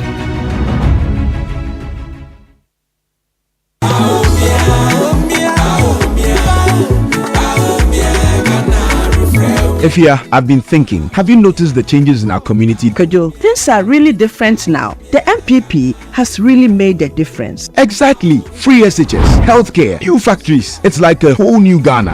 And don't forget, electricity is so much reliable now. I remember when we used to go days without light. True. The NPP has done a lot to improve the basics. Ajua is a beneficiary of free SHS, and now she is in university. And that's the kind of leadership we need. Someone who is focused on making things better for everyone. But Efia, still there are a lot more to be done for the development of Ghana. Absolutely, Kojo. The NPP has shown that real progress is possible. On December 7th, let's vote to keep this positive impact going. Vote number 1 on the ballot.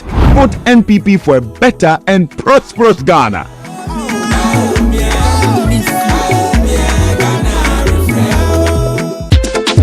Where did you Sankofa natural spices. Emma Boliede, Sankofa natural spices. Emma Kwemuyam, Sankofa natural spices. DDE, Sankofa natural spices. Umia, natural. Sankofa natural spices, proudly Ghanaian. Natural. This advert is FDA approved. You can now try our chicken, beef, and pepper spices. Channel 1 TV is live on DSTV, GoTV, and HD+. On DSTV, find us on Channel 363. On GoTV, we're on Channel 117. And on HD+, get us on Channel 108. On a digital TV, run a new search. But take note that without an antenna, you cannot access Channel 1 TV. Channel 1 TV can be accessed on any free-to-air digital box, like the DSTV and HD+ boxes. Channel 1 TV, telling your story, empowering change. There's no price like the ShopRite price. That's why we are committed to bringing you lower prices on all the essentials you need. Like 1 liter Cindy sunflower oil, only 45 cedis, 99 pence worth, and 340 grams Sierra frozen chicken franks for just 19 cedis, 99 pence worth. Never pay more than the ShopRite price. Prices valid until 17th November 2024. Only at ShopRite. This is the Citi Breakfast Show, the city's biggest conversation. The Citi Breakfast Show. Rise above the noise.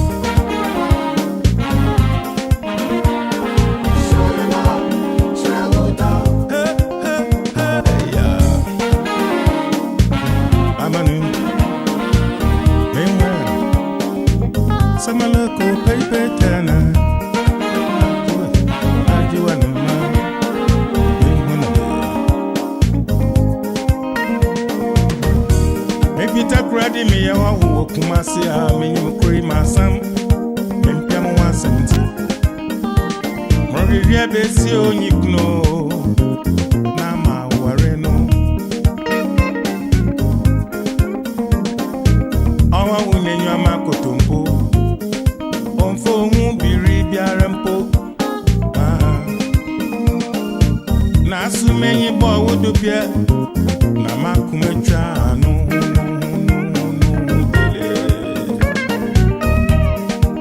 Me there, oh, you makuma na konazina. Oh, I wouldn't zabian kwan. Naso don't see meti. Insurance fear, no frenta. Damara na wa won't feel wa me. I reckon you feel him come into dominam do beer. In so da wona kwa uchiramo.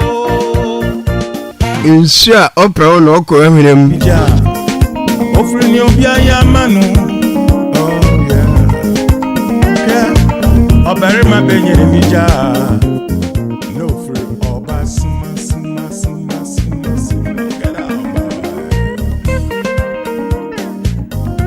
Show your love, Papa Youngson. You know the part I love. I say insha odo no ko wa hinem omote arukodo omedel yama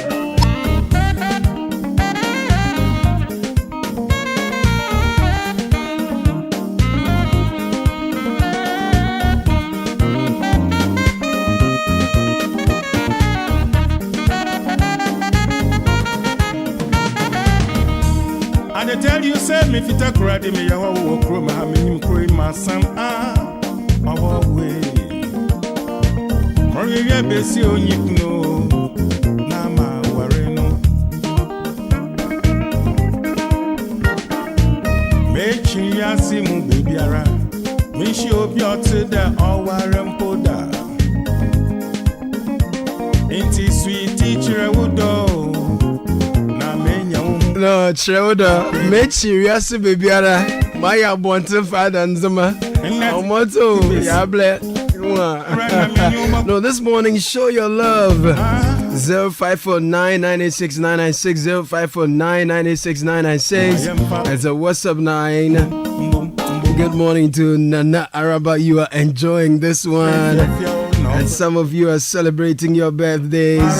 It's a good tune to celebrate this one with. A very blessed birthday to my darling wife, Cindy Norte. You have been that stalwart in my life. God bless you. May He continue to make you flourish as you go all out to nourish the lives of our beautiful family. This is from your husband, Kosi Fiaka, and the kids, Selinam and Delalom. Ay, come on. Happy, glorious birthday. Oh, this one says hilarious 50th birthday to Mrs. Joyce Pakpo Alote of Christ the King Methodist Ebenezer Down so man. Shall His grace abound on you in years ahead. And this is coming from Ascona and all members of the Christ the King Methodist Society. Nathan, today is Elikondo's birthday. Oh, Elicondo. Elicondo of Star Times. Yeah, man. Eli, happy birthday to you. Eli was on the sports decks when we were at Radio Universe. Yes. And those days, he and some fine girl were moving at the time. But I guess she not sure I'm long. But now Eli is okay. Happy birthday to you, man. No, they get mafia. We say not get money. They happen. Why not Ellie get plenty? Now Ellie can't get money. Get plenty money. Now he can't get money. Ellie condo share. You know they say Ellie condo in suits these days. It be big men them in suits. Ellie have it. Anyway, let me do this one. This one is a happy birthday in advance from my very good friend Stephen Obin Kwarting of the CBA. He wants to wish his son Nanaya Obin Kwarting of Light Academy at Denta a happy birthday in advance. Nanaya's birthday is Sunday, November 17, but he wants to send advance wishes to his son. He says, may this year bring you endless joy, boundless wisdom, and the courage to chase all your dreams. The message is from your father, Stephen Obin Kwarting. So, Nanaya Obin Kwarting, happy birthday in advance to you. Your birthday is on Sunday, and your dad, Stephen Obin Kwarting of the CBA, wants to send best wishes to you. Lovely. And this morning I woke up to the rains. The rains happened at night. Did you hear the thunder strike? No, I heard more of the rain. I'm sure the thunder when it was striking. I sleep deeply, but I heard it was like. And I woke up and maybe I have so yeah.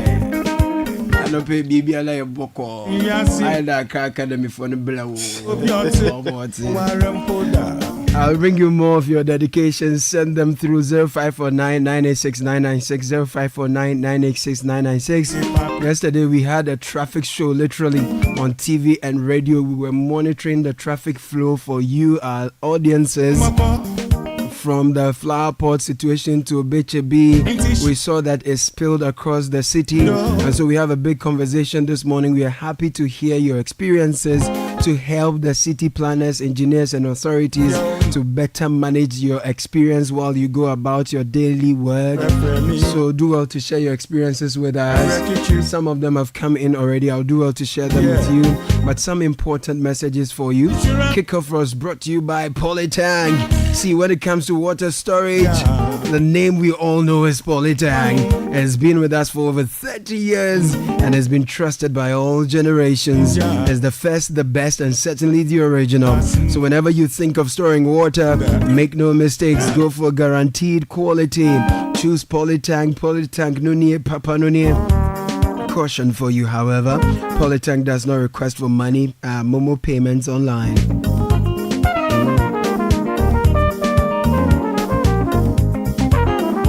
And yes, in a world where dreams are the driving force, one company stands out as the hope of transformation. I'm talking about Zonda Ghana Limited, your one-stop shop for quality trucks like Shantui bulldozers, excavators, graders, payloaders, rollers, power pickups. Aye, come on. TX trucks, oil tanks, all made and assembled right here in Ghana. At Zonda Ghana Limited, we don't only create opportunities, we provide top-notch after-sales services. So visit us. We have 7 branches around the country. Our head office is on the Tema Flower Road, off close to the Free Zones Enclave in Tema. Call us 050-177-2222, 050-177-3333. Nathan Kwao. All right, a few more announcements, and it's that time of the year again where we are thinking of what to get for our families, friends, and loved ones, especially when everything is now expensive. The SG Ghana Visa card is what you need. So between now and the 31st of December, use your SG Visa card to make payments at your favorite supermarket, retail shop, to buy fuel, and do all the payments you can think of. Remember, T's and C's apply. Societe Generale Ghana, the future is you. And if you find yourself going through the pain of sore throat and the discomfort of nasal congestion and you need quick relief, Luzati lozenges, they are what I'm prescribing for you this morning. It's available, or they are available in 7 pleasant tasting flavors, and they are all designed to help you. Get in touch with Unicom Chemist on 0302324383 for your Luzati lozenges. Luzati lozenges, 30-second instant relief from sore throat, and this ad is FDA approved. Get ready for a game changer if you're an SME. MTN is introducing Yellow Biz, the all-new multi-service bundle with everything you need for smarter business solutions. You are getting a router, genuine Microsoft applications, Webways, and a Unicom service. Call 100 or 0244 308 111 to find out more. Go to any MTN office as well to ask your questions and get yellow base. Remember, T's and C's apply. And I tell you, say me fit Accra, me ya wo kro ma me kro ma sam our way. Mori ya besi onyikno na ma ware no. Me chi ya si mu bebiara. Me shi obi ote da oware mpoda. Inti sweet teacher wudo. Na me nya wo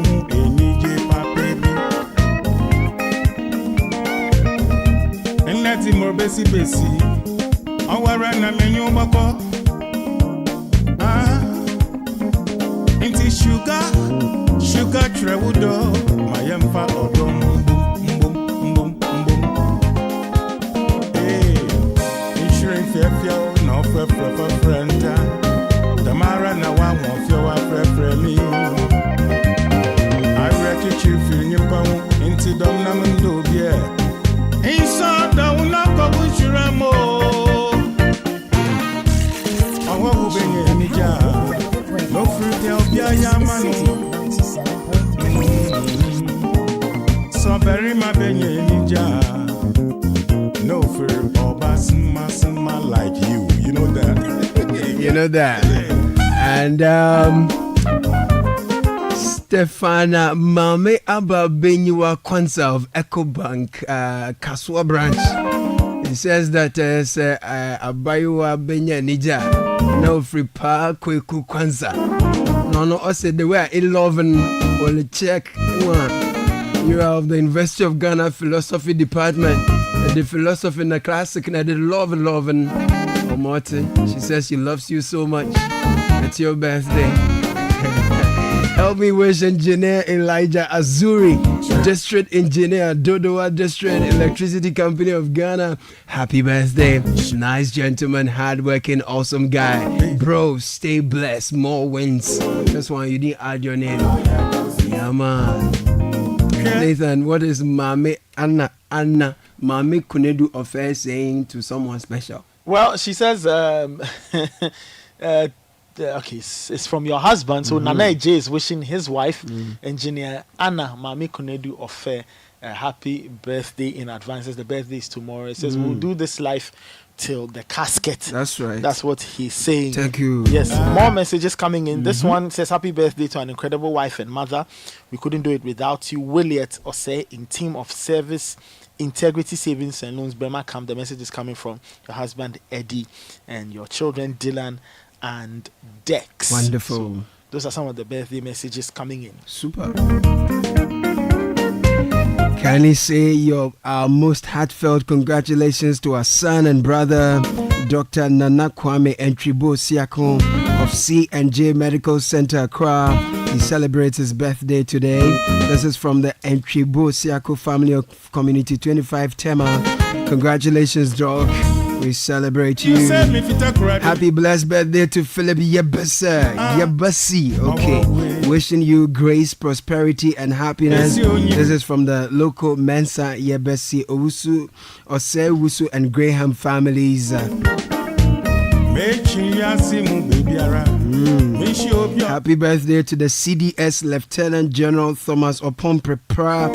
Wishing you the very best. And this is coming from Sika Antobre. I'd like to wish Miss Gifty Asiedu, Director of Girls Education at GES, a blessed happy birthday.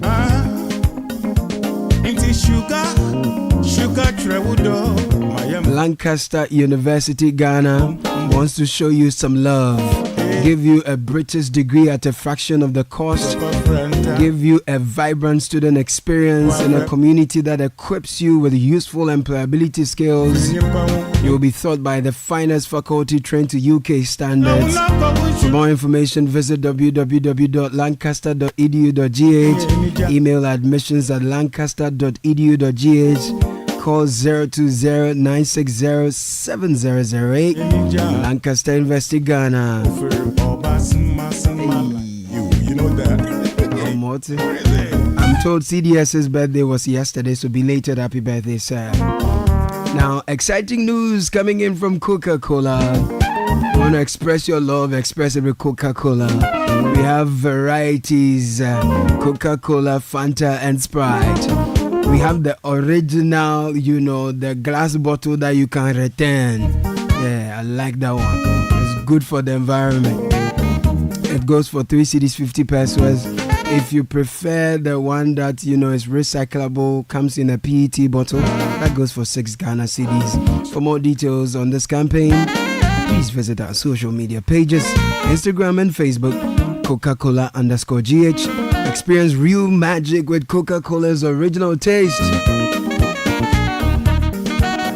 Yeah, now the management of the National Lottery Authority is informing all private lottery operators, entities and individuals who want to operate and sell lottery products within the legal framework of the National Lotto Act 2006 that registration has opened for the year 2025. Now, if you are interested, you should have picked your form by the 1st of November, but don't worry, you can still do so right up until the 29th of November. Now, when this registration exercise is done, any unregistered entities found operating or selling lotto products will be dealt with in accordance with the law. NLA development through games, and MTN is saying that they are partnering with Metro, and so now you can buy a sleek and new and trendy smartphone and enjoy the luxury of paying in weekly and monthly installments. All you have to do is walk into any of MTN service centers to choose your favorite from a wide range of mobile phones on offer.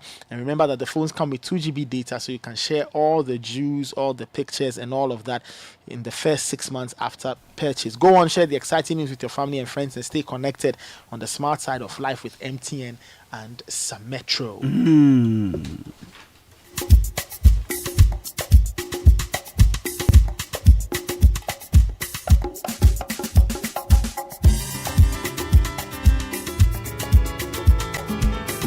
The City Breakfast Show.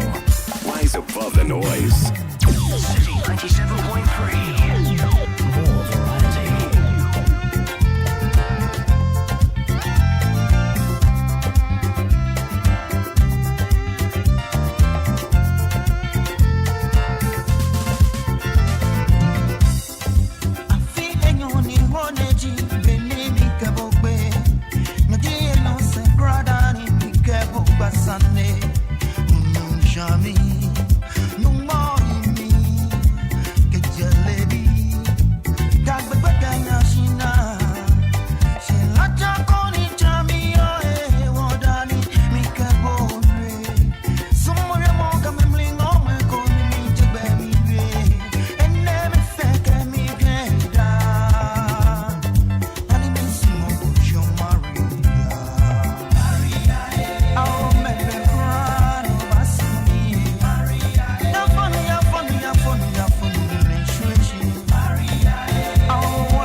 The power of relevant radio. This is City 97.3. Amapino, Nathan, what has Maria done to Amapino? He's saying Yafo means he's going to cry, oh? Kafo. No, he's not saying Kafo. So basically, Amapino, or the author of the song, likes Maria. He actually loves Maria, but Maria is not responding. Oh, Maria. So he's asking, he's just telling Maria of the suffering he's going through. Maria. Just so he can get to talk to her, or, all of that. Maria, look sharp. Okay, so some of our texters have talked about their traffic situations from yesterday. We have some excerpts. We had a traffic show literally on TV yesterday, monitoring the traffic situation for our audiences. We'll be bringing you an extract from yesterday, and we will share that with you as well. However, let me see. We have some messages here. Caleb, my traffic hasn't improved at all. In fact, traffic flow, you mean? In fact, it's even worse. I live at Ablekuma, CP down. I work at Legon. I meet 4 sets of traffic when going to work and coming back. Ablekuma Junction, Awoshi Barnyard, La Paz, and Fiesta Royale. I can be in Ablekuma Junction traffic for close to 1 hour from Odogon or SHS to Barnyard. So chaotic. Wow. That's a 3-lane stretch from both sides, isn't it? With bypasses and laybys. 2 hours in traffic when going, 2 hours 30 minutes in traffic when coming. G from Ablekuma. G, Charlie, sorry. Good morning. Currently, there's an extreme traffic jam at Umbaria roundabout. Kindly let the Ghana police know about this. Thanks. Okay, this Ghana police, so Umbaria roundabout, please go there. This one says East Legon Boundary Road is on lockdown because of the flower pot construction. Now, most parts of East Legon, and he's asking what their crime is. Okay, so here's the thing. There is this issue that is pending, but let me bring you what happened at Spintex yesterday at the flower pot area. This is what our reporters captured. Oh, I had traffic in there. Says that time, it's an inhuman area, Nintino. It do that time, yeah, where they are traffic no. And if you run about now, so. Omo bomb home day. If say do baby a normal block side be, do baby a normal man release. It is hard 5:15, 5:30 there. Where they are now for her, ube share traffic in Accra. TGD says, a human be query, ebia, a mu baby a my na so ya free Accra. Say I ought to be Jina traffic nimo check by how many hours and how many minutes. Oh, I had the same qua. Say, yeah. Traffic na assign walk junction hono eba ha no ebia 3 minutes na move 2 minutes na move kakra na fi sa traffic na call Action Chapel ne de na emu asane amaye ne de call traffic de am say road no mo ye no on say o call East Legon omo nya fan say it omo le omo you overhead na temo for East Legon for nya be fat up temo ma ha traffic that flow e be call. But see the traffic will pa nyezi. What time you name check? Papa. How many minutes? How many hours? 30 minutes, 40 minutes na you. Oh, first na good but see the ye chepa. E be do fake na dey asa. Your wife e dey ani cry ntumi ndi. Oh, nti munya na mo hwe na munya bibi mfa mo maye na. En go do fie ntem. So traffic na mu na e wo no. Traffic na disturb here pa because we say so I go to say want to confirm motorway higher no be far. It's traffic in there or say na munye bin fa o. Oh, it's too hard oh. It's too hard. Is this how it's been like for in a very long time? No. It'd be like let's say like 3 weeks. 3 weeks and the traffic has been like this. Have you seen any road sign that is telling you that you are approaching a particular area that is traffic prone or the gridlock is there and all that? No, we didn't say anything. Or be or cry and not cry. It's medium base 1 hour cry from even from cylinder to flower pot and quite medium 1 hour. Or your food there call and edge man so Banistan edge man is slow. Ma they say Yano Yentimina Yaboka.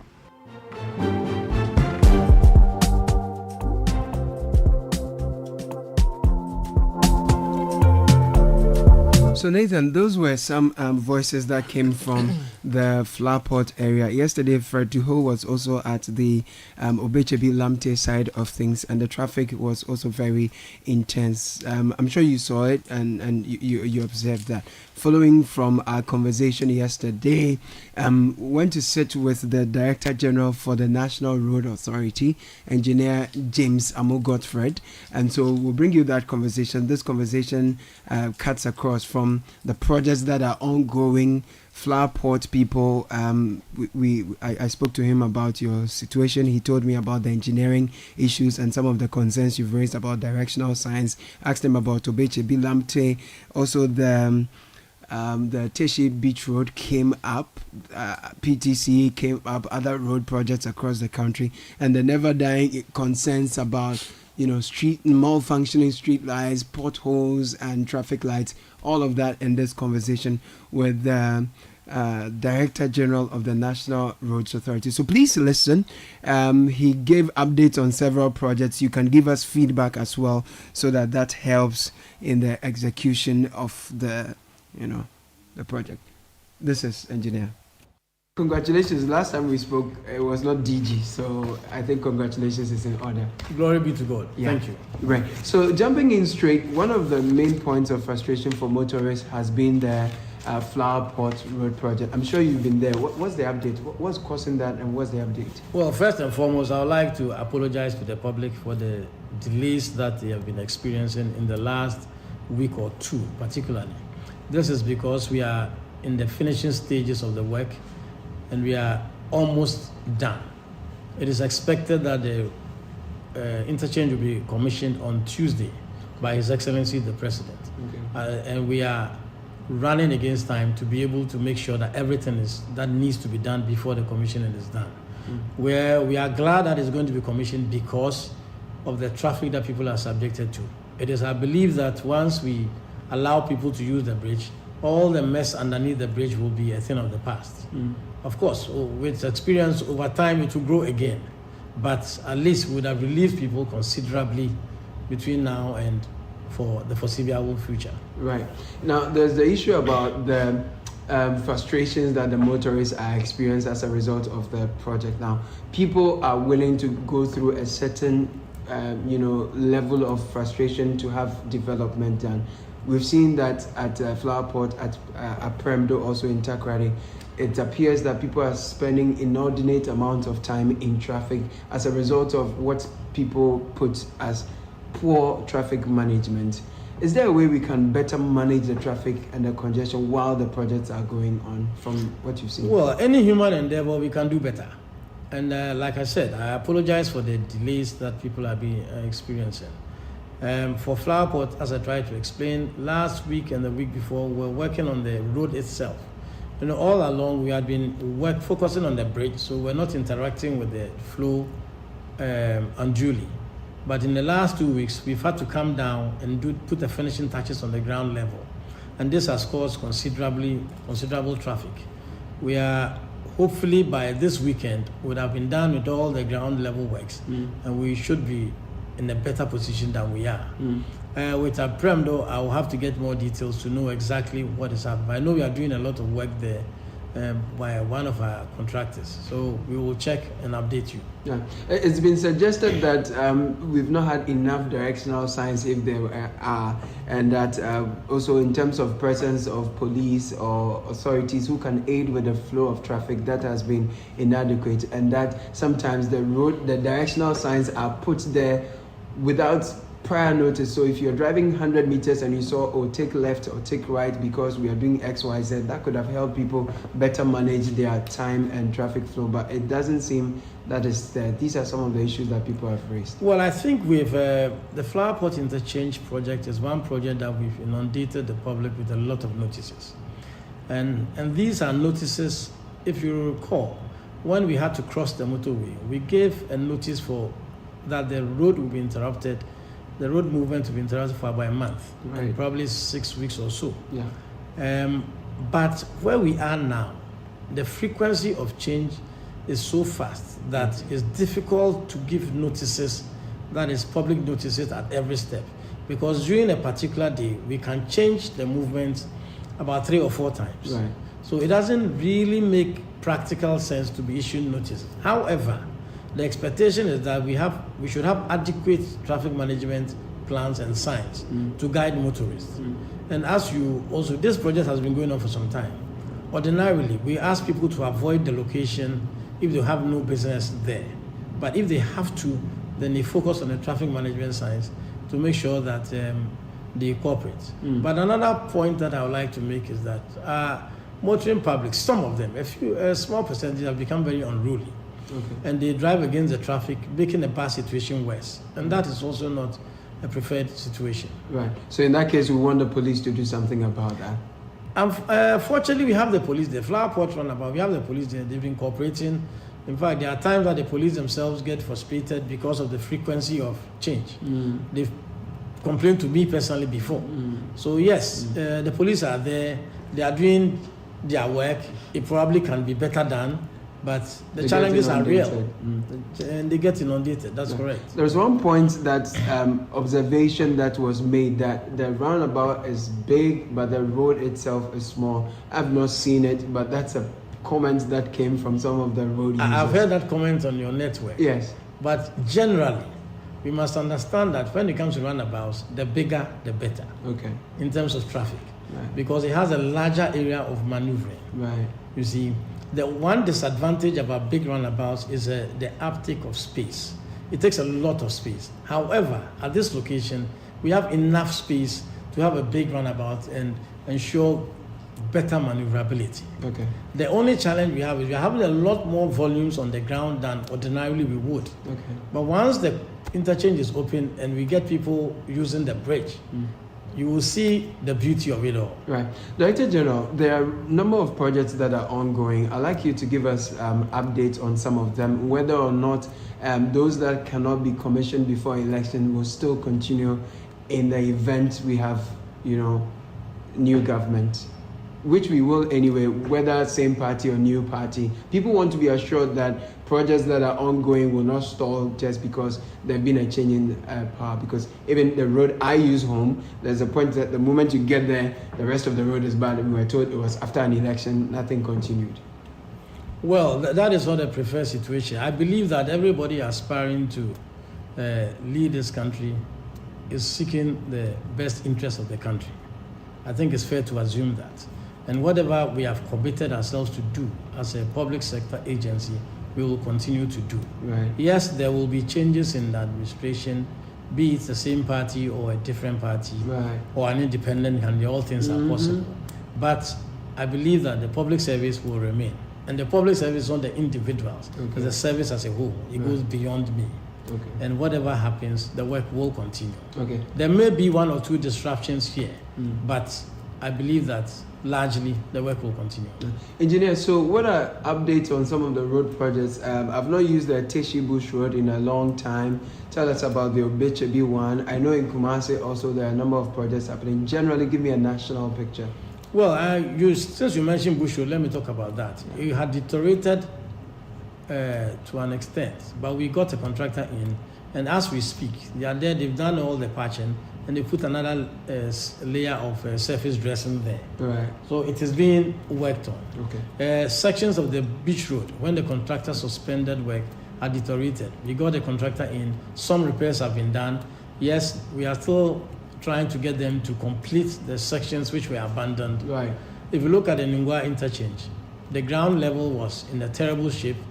We have done extensive work and improved it. So some of these locations that had been abandoned have been improved. In Takoradi, for example, the PTC interchange, the contractor abandoned the work due to the debt restructuring. We've been able to fix the ground level work and to make sure that people can go about their businesses in a safe manner. Right. In Kumasi, a lot of work is being done. A lot of communities are seeing some upgrade, which is great. If you look at the Sofu Line Road, we have completed the Ebuakwa portion. Ebuakwa Tunnel, so. Ebuakwa Tunnel, so yes. a lot of traffic and now there it's a beauty. visited. I drive on it at night, you see the street lights and the road, and it's great. But of course, further on, we still have work to be done towards Sunyani and so on and so forth. So yes, go on the Lake Road. We've completed the Lake Road portion up to Aputuja. Right. The work has been done. It's also a great piece of work. So a lot has been achieved. But I'm the first to admit that a lot more needs to be done. So gradually we soldier on. Ofanko and Sawam, what's the status of that project?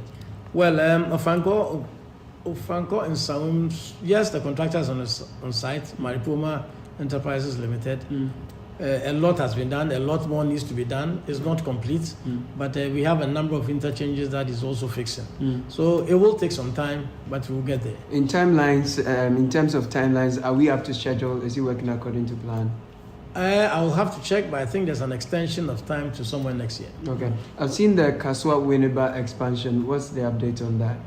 Yes, the contractor is working. There's a lot of work being done. We are not likely to finish in the short term, but hopefully maybe towards the end of next year. I will have to check and know the exact timelines. Okay. But towards the end of next year, we would have had a lot achieved. For our friends who use the motorway, Akosomo, motorway, Aplau Road, there's a lot of frustration with respect to traffic and the road projects. Some say it's stalled. What's the update on these key projects? I know the contractors suspended a bit, but I'm expecting that they are back in site. I will have to confirm that. Okay. They're back on site now to be able to deal with it. Okay. If they are not, you have any commitments, assurances to us that? Well, we have a duty to the public. Whatever the issue is, if it means that we have to step in and do some remedial work, so be it. Right. Just like we did at Nungwa and we did in Takrady. Right. And not to forget, Obechebi has also been substantially completed. It is expected that by the end of this month, we will commission and allow people to use the bridge, further relieving traffic and improving the quality of life of our commuters. Right. So yes, we are making progress. I thank you for your time very much. So the last time I used the Accra Tema motorway, I saw the clearing of the sites for the expansion project. Much as I'm happy about the expansion, I was sad to see that most of the trees were cleared and people were putting up buildings on the site. So first, what's the update on the project in terms of scope? And then with the environmental concerns I have, what's your response? Well, I'm here to confirm your environmental concerns. Oh, a lot of trees are cleared. Yes, I know the road is being expanded to multiple lanes.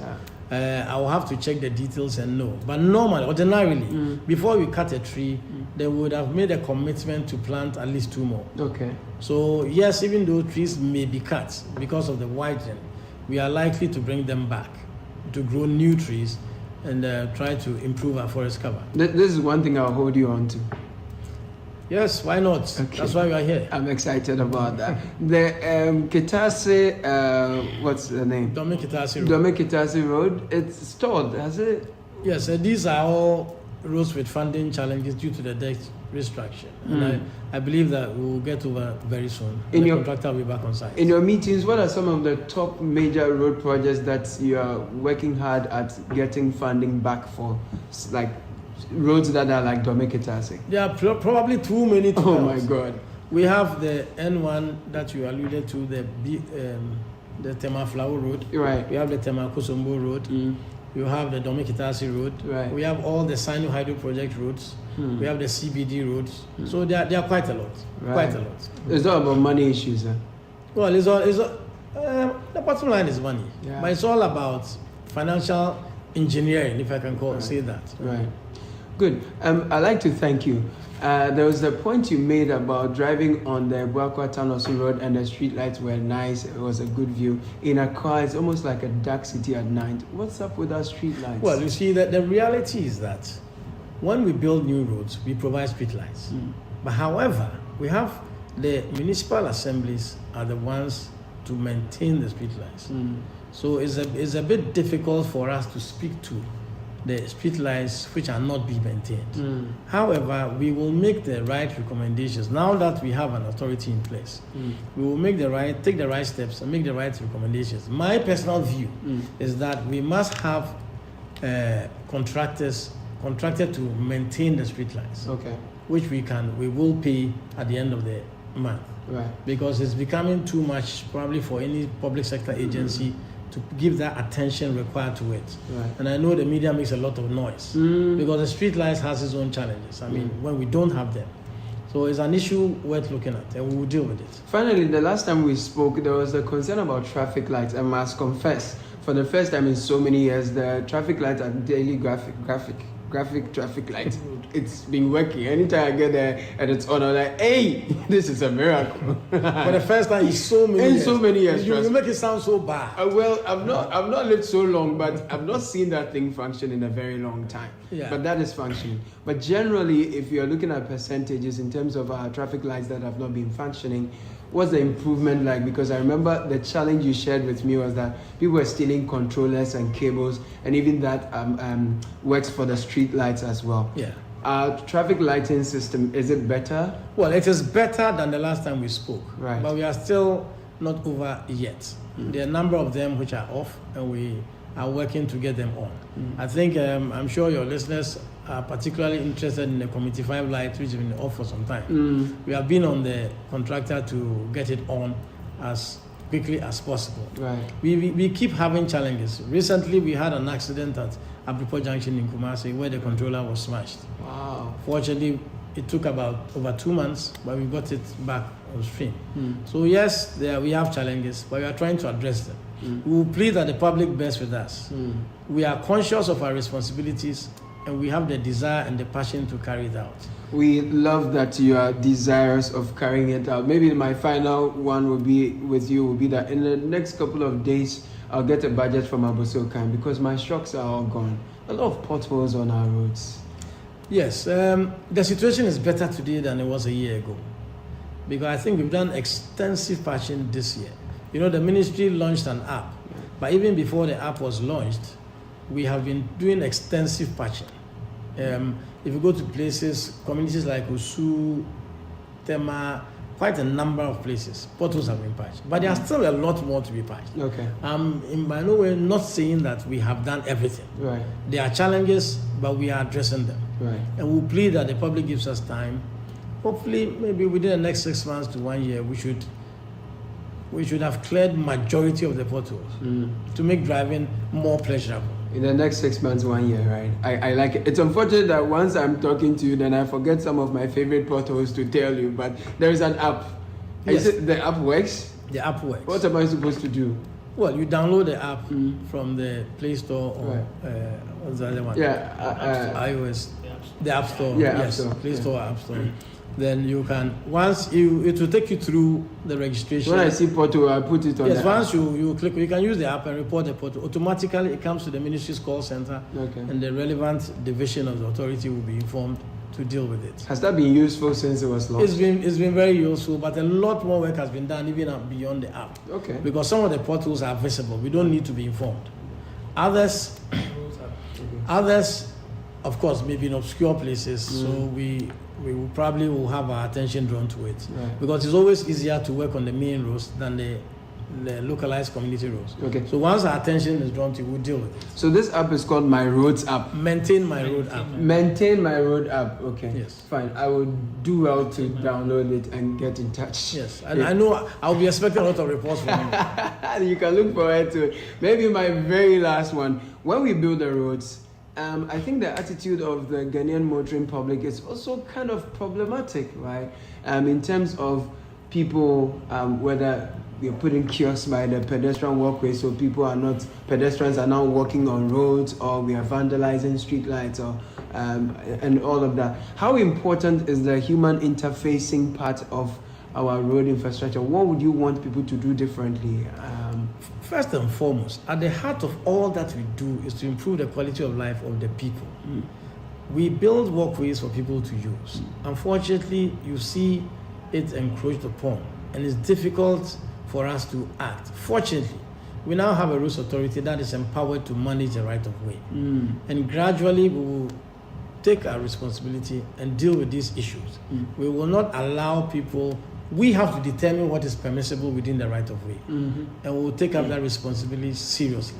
But that is one of the main challenges, particularly in the urban area, that we have faced. And this has made our road construction more expensive than our neighbors. Because when it's a donor-funded project, it's expected that you pay compensation to people who are living within the right of way. But then that makes our projects too expensive. Right. But now that we have the authority to deal with it, we don't have to rely on the assemblies alone. Right. We hope that we'll be more successful with these things. I love that. Thank you. I think your time for me is up. So I'm grateful that you could talk to me. I'm really grateful. I'll be coming back soon. Okay. and tell you. So that was the Director General of the National Roads Authority, Engineer James Amo Godfrey.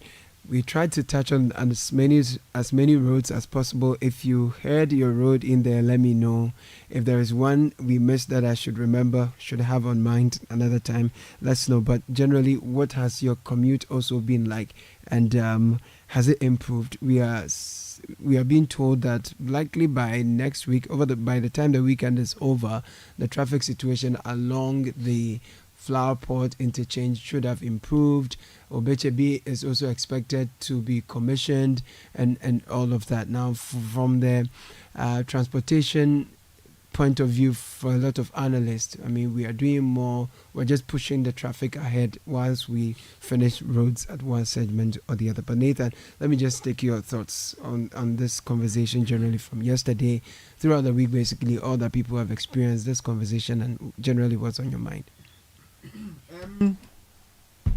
It's and I think yesterday we made this point. I'm very surprised that all the entities responsible for this either did not consider everything or maybe it escaped them, and I'm saying this because for me it's really surprising that there's a major construction or there are major constructions happening, and yet we haven't really planned for how people are going to move about, how people are going to conduct their daily business. Movement helps in every economy. If you can move, you can generate money, you can generate the economy to function well, and then people's lives will be better off. So I find it really puzzling that in the midst of all of this, there were no proper contingency plans in terms of moving people about. I think it's well established that people have no problems with road construction. People know that once there's a construction, aspects of their mobility will be affected. And I think people generally understand. But people just want to know what their options are so they can plan properly. All they want is better communication so they can plan properly, so nothing is disrupted. For lots of people in this town, if they don't move, they don't make money and they can't eat. And it's as simple as that. So I I'm very concerned and disturbed about the amount of traffic people have to endure. A very small stretch is taking you hours and hours and hours and hours on. And yesterday, somebody sent a message and said that he had burnt a quarter tank of fuel, all because he was in traffic for 3 hours. That's serious. That is serious. So what if you're in the middle of an emergency and your fuel runs out? How do you take care of that emergency? And I'm sure there were people with very pressing issues who were caught up in the traffic, either a flower pot or whatever. So I believe that as a city, we need to think a bit more about traffic management. You see, because not all the roads are expanding.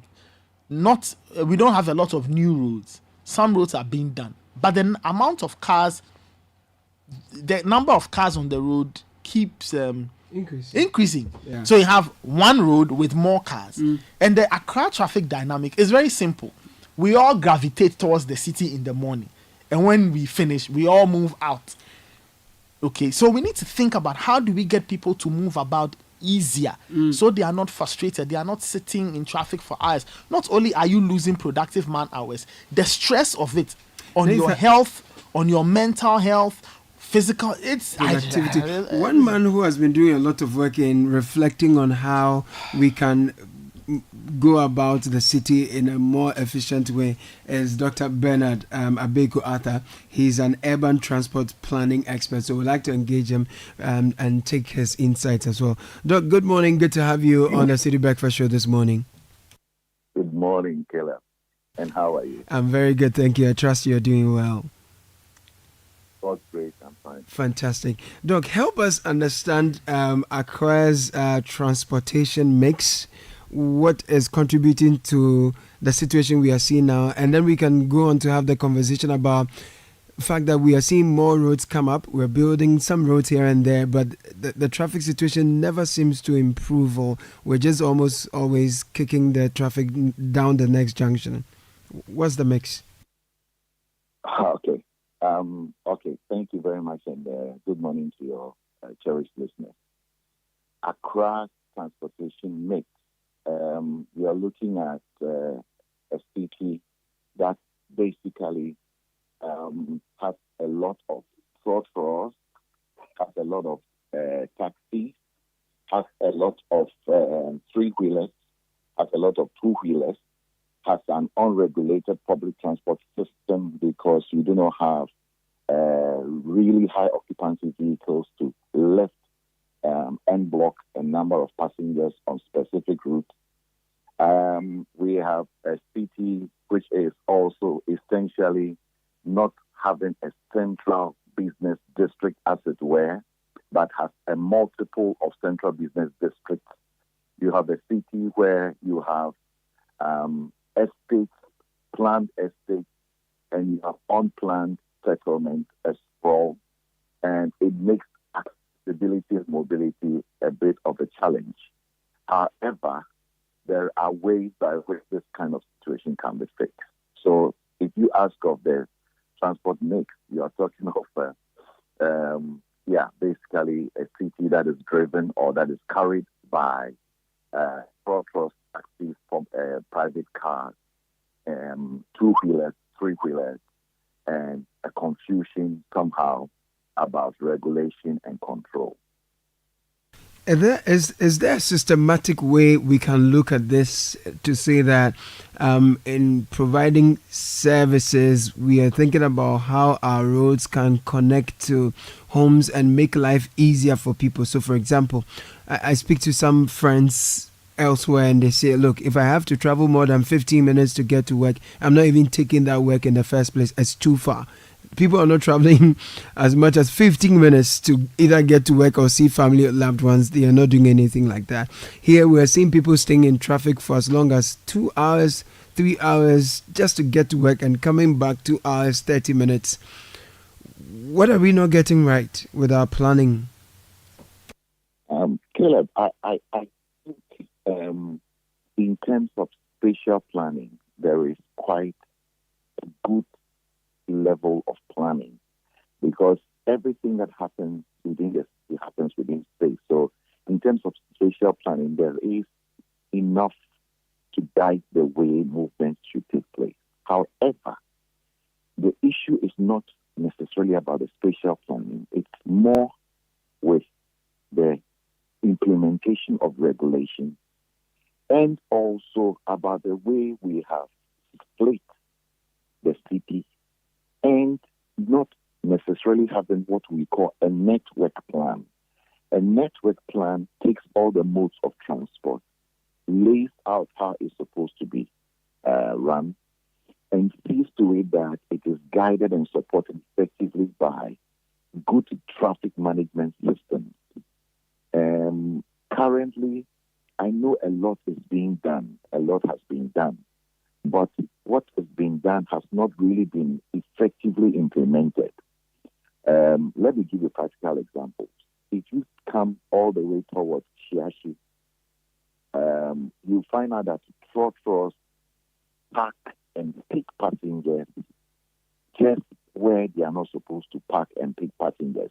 In fact, they are able to turn specific spaces into their own lorry stations and then operate from there. And city authorities look at it anyhow. In terms of the influx of the three-wheelers and the two-wheelers, excuses and examples have been given that, they are able to carry passengers quickly from one point to the other. That is not the issue. Anytime you see three-wheelers, two-wheelers, and taxis becoming the dominant movers of people, goods, and services, then there is a failure in the public transport system. Our national transport policy states clearly that in urban transport, the emphasis is on high occupancy vehicles and moving people en masse through big buses in the inner cities. So essentially, we are having a problem of how to enforce plans, enforce regulations, get clear network plans, and making sure that our inner cities are guided by mass transportation. I see that there's a local governance challenge here as well. Would you not agree? Because then, is this something that should be run nationally, or we should have our local authorities equipped enough to take such decisions in terms of the enforcement? I think you're spot on. You're very, very right. There should be a synergy between local government and the transport sector. In any case, short and all those things, they happen in local authorities. You're talking about AMA, Osuklote, and all that.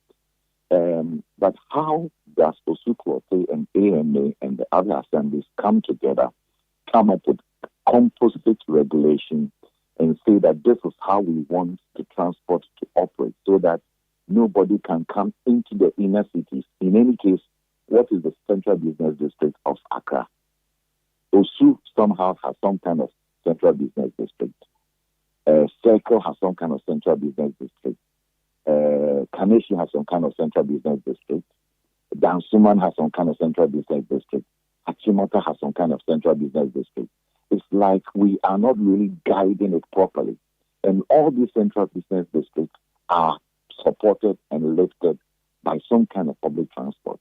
So in terms of local governance, all the assemblies in these areas must come together and have a common platform and a common guideline or a common regulation that would guide them in terms of public transport movement. But take it or leave it, Caleb, if we are not very careful in the next few years, if deliberate national policy or deliberate policies are not put in place, we're going to have a chaotic transportation system in Accra and in our bigger cities.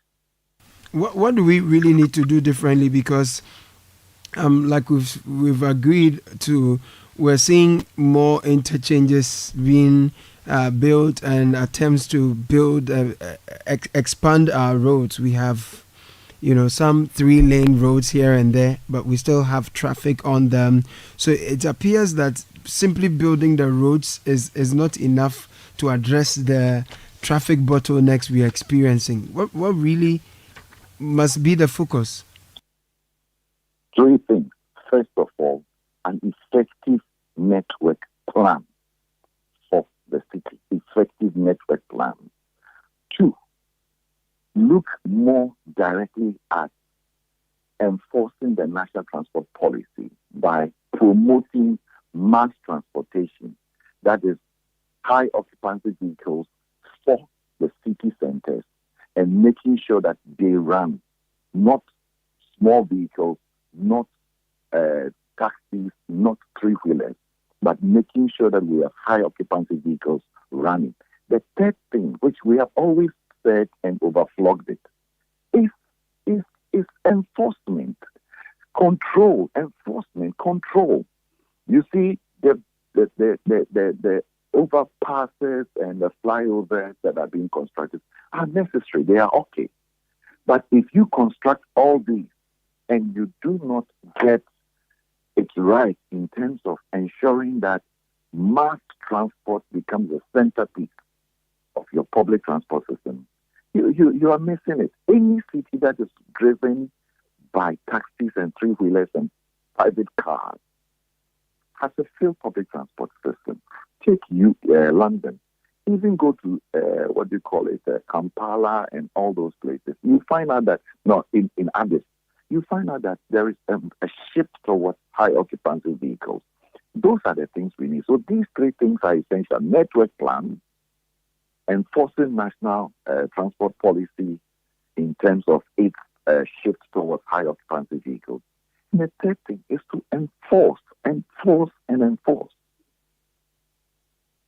So I'm taking a look at the national transport policy you talk about. This is a revised one published in 2020. So you're saying that essentially we must go back to the plan, which is we should look more to high occupancy vehicles, not 3-wheelers, because we have more taxis and more private vehicles on our roads, then certainly we are failing. We could build more roads, but if we have single occupancy vehicles and more private vehicles and taxis on our roads, then our public transport sector is failing.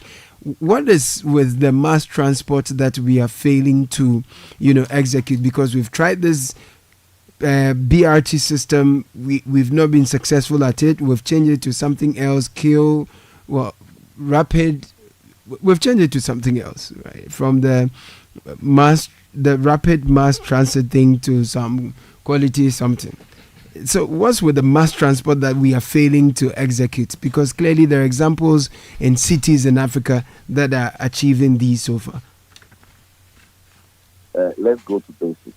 Before BRT and mass quality bus systems and all that, we did have bus services into our cities. I don't know, but for anybody my age and probably a little bit younger, We will remember that we used to have City Express. Not quite long ago, we used to have Metroman. We used to have omnibus services. We used to have the trains running through the system.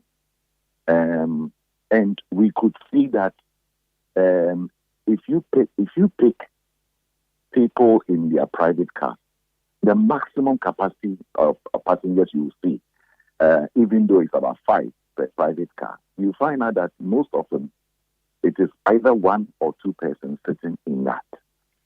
Whereas a high occupancy bus of maybe 60 to 80 passenger capacity can lift more than probably 10 or 15 of private cars passengers in the bus.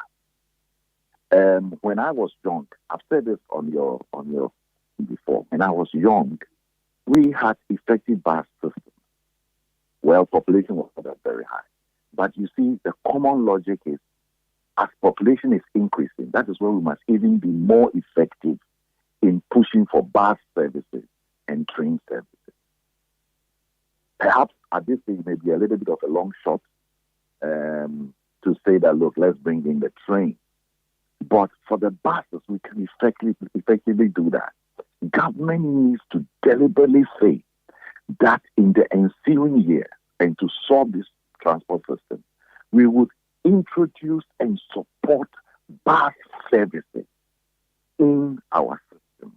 Get the city authorities to be responsible. If they cannot run it themselves, they should contract it out to public transport operators who will be principled enough, disciplined enough to run their services. Without that, we'll still have this confusion in our system. Dr. Bernard Abekwatha, thank you for sharing your thoughts with us. He's an urban transport expert, sharing some insights with us. Samens joins us. Samuel Atomensa. Good morning, Papa Sam. Abeku. Yeah.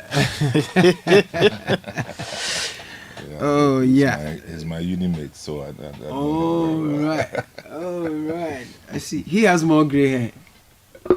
As compared to that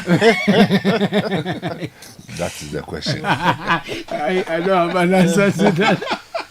So good morning. You know, yesterday we were talking about this traffic situation, and they said, "Oh, it's been improved and that is better." Now we took our cameras there, and it appears the evening of yesterday was even worse. Yeah, but I mean, traffic at peak times is traffic at peak times. I met your friend yesterday trying to tell you that they are working on the things. He took a more generalized approach. He's a PR person, so you should understand. But I think Mr. Amo Gottfried has given us more, if you like, detailed account of, first of all, what is happening. True. And yesterday in our conversation, I did say that they look at it as an engineering solution. True. But the policy maker or the government or the municipal assemblies would need to go beyond the engineering solution to a customer service solution. Right. Because people have to move for the various reasons, as Nathan was talking about. I mean, look, Abeku is talking technical because that's the job he does. We know nothing about the technicalities of it, but we feel it. Of course. So we express our frustration as consumers. So we in expressing our frustration, I hope we don't sound like we know how it ought to be done. But whereas we don't know how it ought to be done, we know how it should feel like in the process of consumption. Right. Okay. So if there's distress in the process of consumption, we should be able to. And again, you asked a question. I mean, didn't anybody see this coming? You understand? Having said that, I am saying repeatedly that not until we, let me use the word, voraciously introduce rail transport of any type in our urban areas, we are going to experience repeated cycles of frustration and roadblocks and all the things we are seeing if all we are depending on for public transport is road transport. Not until we introduce any form of rail transport, we are in trouble. You are talking about there are cultural nuances in this business where owning a vehicle of any kind is seen as a status symbol. Really? Yeah. I mean, look, not in the United States, in Europe, wherever, if public transport is limited to road transport, there's trouble. Yeah. In the UK, let me say London, if there's a default in any of the networks, underground, any of the lines, in the least problem, and they don't have enough replacement buses, even with replacement buses, you will see the kind of traffic that you're going to. Yeah. Generally speaking, in the UK, in people commuting to work, the average time spent, even with rail transport, and the national average is about 75 minutes. 75 minutes. Yes. So to and fro. To and fro. Okay. 75. So it's like an to and fro. hour and this is width. An hour and 15 minutes. Width. Okay. Yeah. And this is what enables people to live outside of London, 2 hours drive, 3 hours drive, and use train to come in, connect into their, urban spaces. So I'm just saying that the approach of putting more layers of asphalt, putting more layers of roads, it serves a purpose. But the ultimate aim of bringing a transportation solution, we necessarily must introduce road transport. Because then it can carry more people. It fits into the high occupancy vehicles argument. And guess what? Cheaper. It also relieves the pressure on the roads. Yes. It's interesting because in all the communications, when you look at the focus of this particular government in the last 8 years, from the beginning, it gave you a Ministry of Aviation to tell you how the importance they placed on transport. They gave us a railway ministry. Aviation is gone, railway is still there, and then there was roads, and then there's even Ministry of Transport. So along mobility, in the last 8 years, we've had aviation, we've had rail, we've had transport, and we have roads and highways. I see a lot of communications from the government when it comes to the roads, for example. Obviously, aviation, yes, the ministry is not there, but they are telling us what more they are doing. When it comes to railway, I don't think I'm hearing much. And plus, the focus has been on the Tema and Pakadan. Yeah, because railway is high capital, it's capital intensive.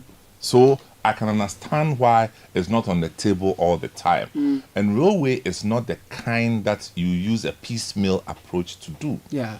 Of course, road network, if you go to the northern side of the George Bush Highway, you see that the inner roads have been done perfectly. Okay.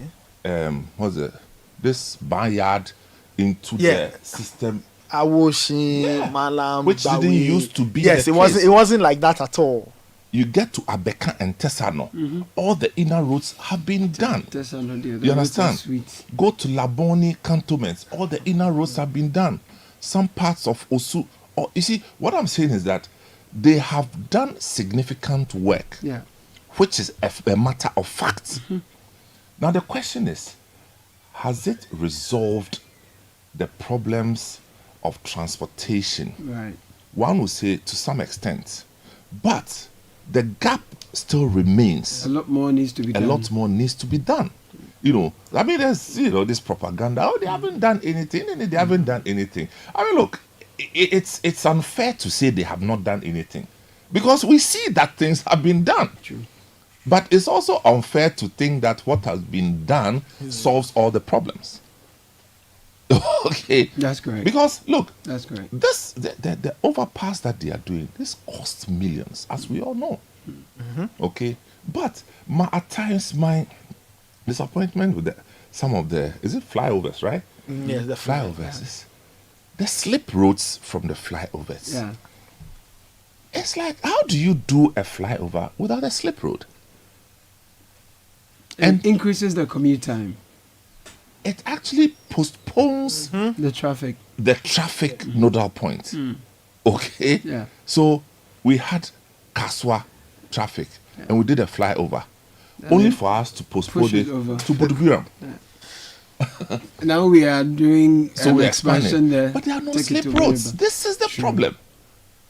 So road network design should not be limited to just the highway, but it should be in a holistic design format such that somebody should be able to branch off into Kaswa easily, work their way inside Kaswa, and then can join us again at the exit of Kaswa. That's what we know, the more holistic road design. But one will say that, well, we don't have all the money, which is a fact. We don't have all the money.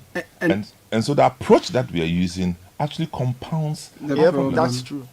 And while we don't have all the money we don't seem to be excelling at enforcing discipline, which is a major part of the conversation. I mean, how do you, for the life of me, seeing road furniture being just pillaged and taken out, and you don't see people being arrested, it's become normal. Yeah.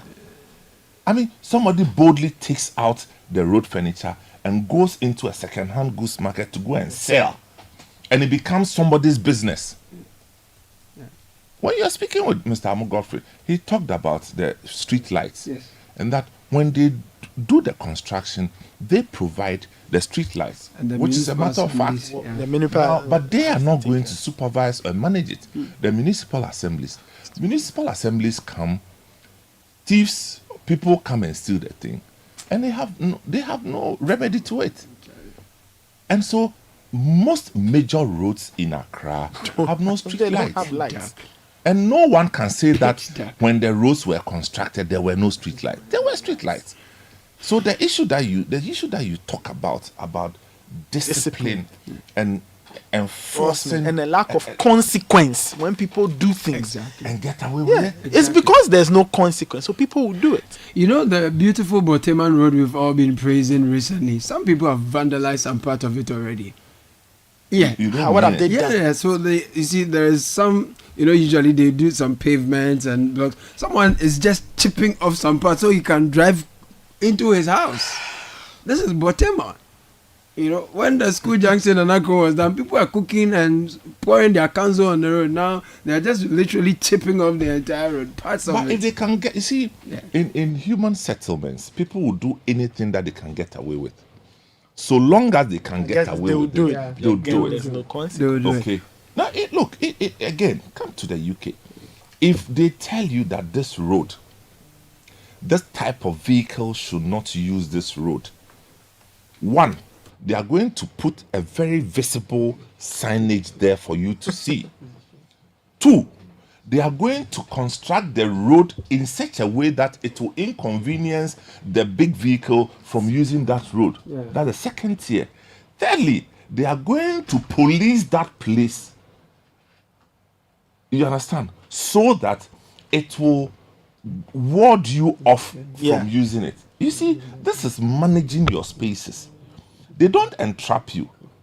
Trust me, a lot of the speed cameras that you see in the UK, a lot of them are redundant, trust me. Yes, some of them are just redundant. So psychology. Yes, because you see, things that they want to prevent you from doing it. It's not like they want to trap you and catch you. No. They don't want you to even do it in the first place. Yes, sir. Yes, some are active, but some too are redundant.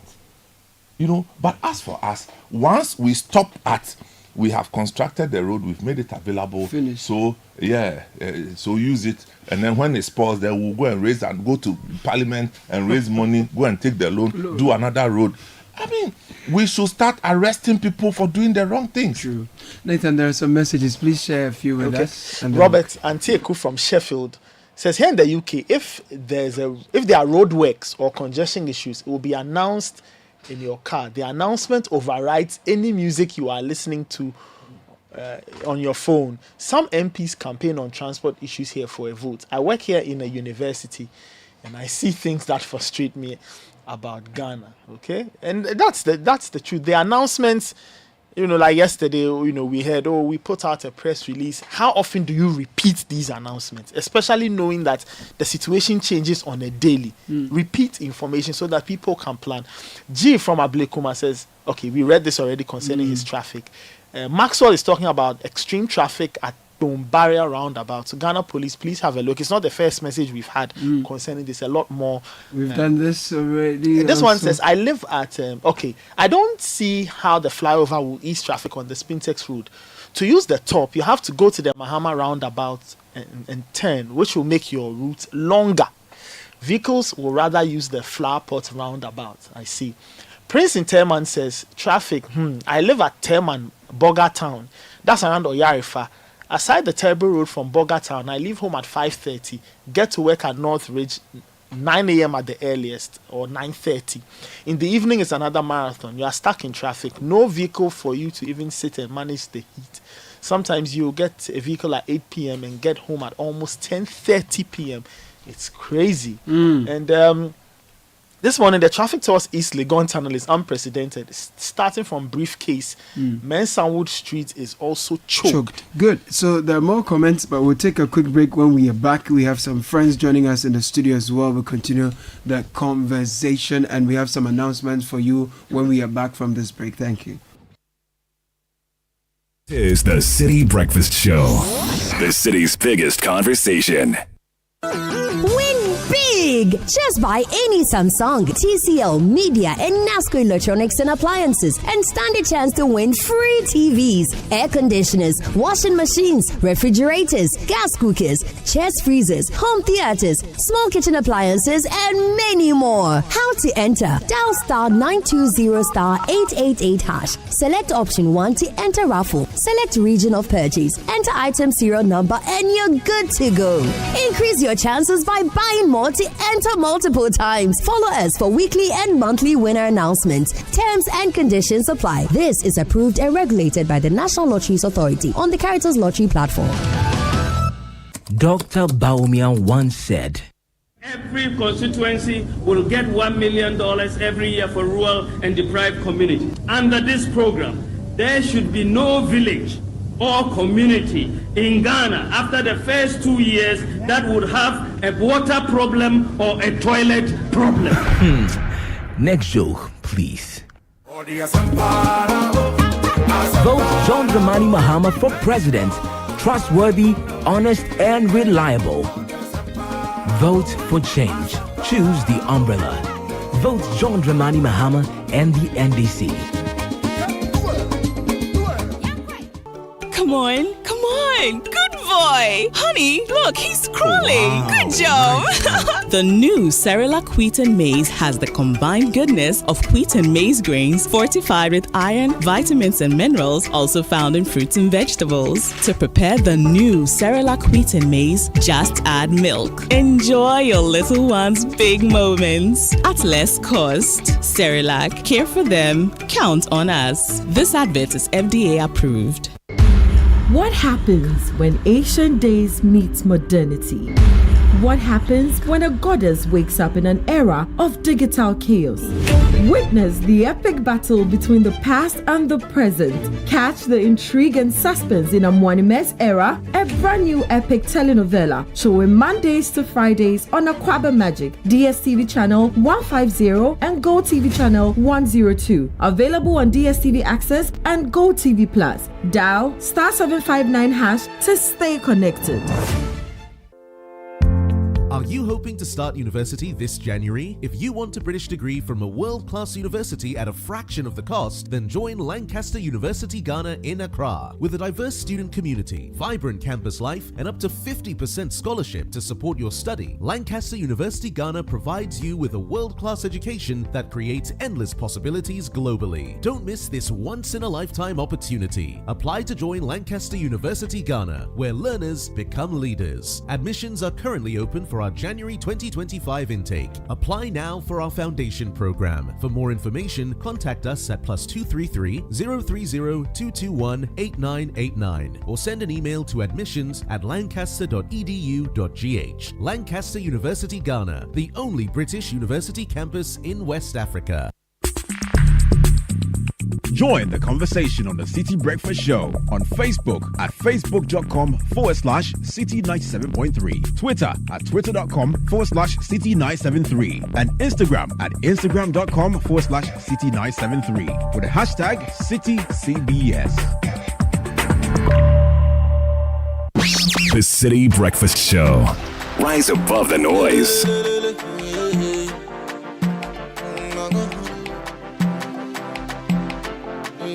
27 after 9, and a pledge against corruption PAC campaign, a GACCGIIACEP initiative with funding support from the Foreign, Commonwealth and Development Office is hosting a public forum on anti-corruption and governance commitments of political parties ahead of the 2024 elections. Forum will bring together key representatives from political parties, academia, government, civil society, development partners, name them. It's aimed at ensuring anti-corruption reforms and transparency are at the forefront of the political agenda as we head towards the elections. It's happening on Thursday, 14th November. Oh, this has happened, hasn't it? At Msme. Now, if you're looking for reliable, uninterrupted electricity supply, Deep Solar Ghana has you covered for only 58,000 Ghana cedis, correct? You can go fully solar and enjoy independence from the grid. No more lights off or power fluctuations, just peace of mind and savings. So call us now, 059-549-4113. Visit deepsolarghana.com to learn more. Remember, your energy independence begins when you call Deep Solar. Well, this Saturday at 5:30 a.m., the forecourt of the State House, Accra, will be the converging grounds for the Omni Basic Health Walk.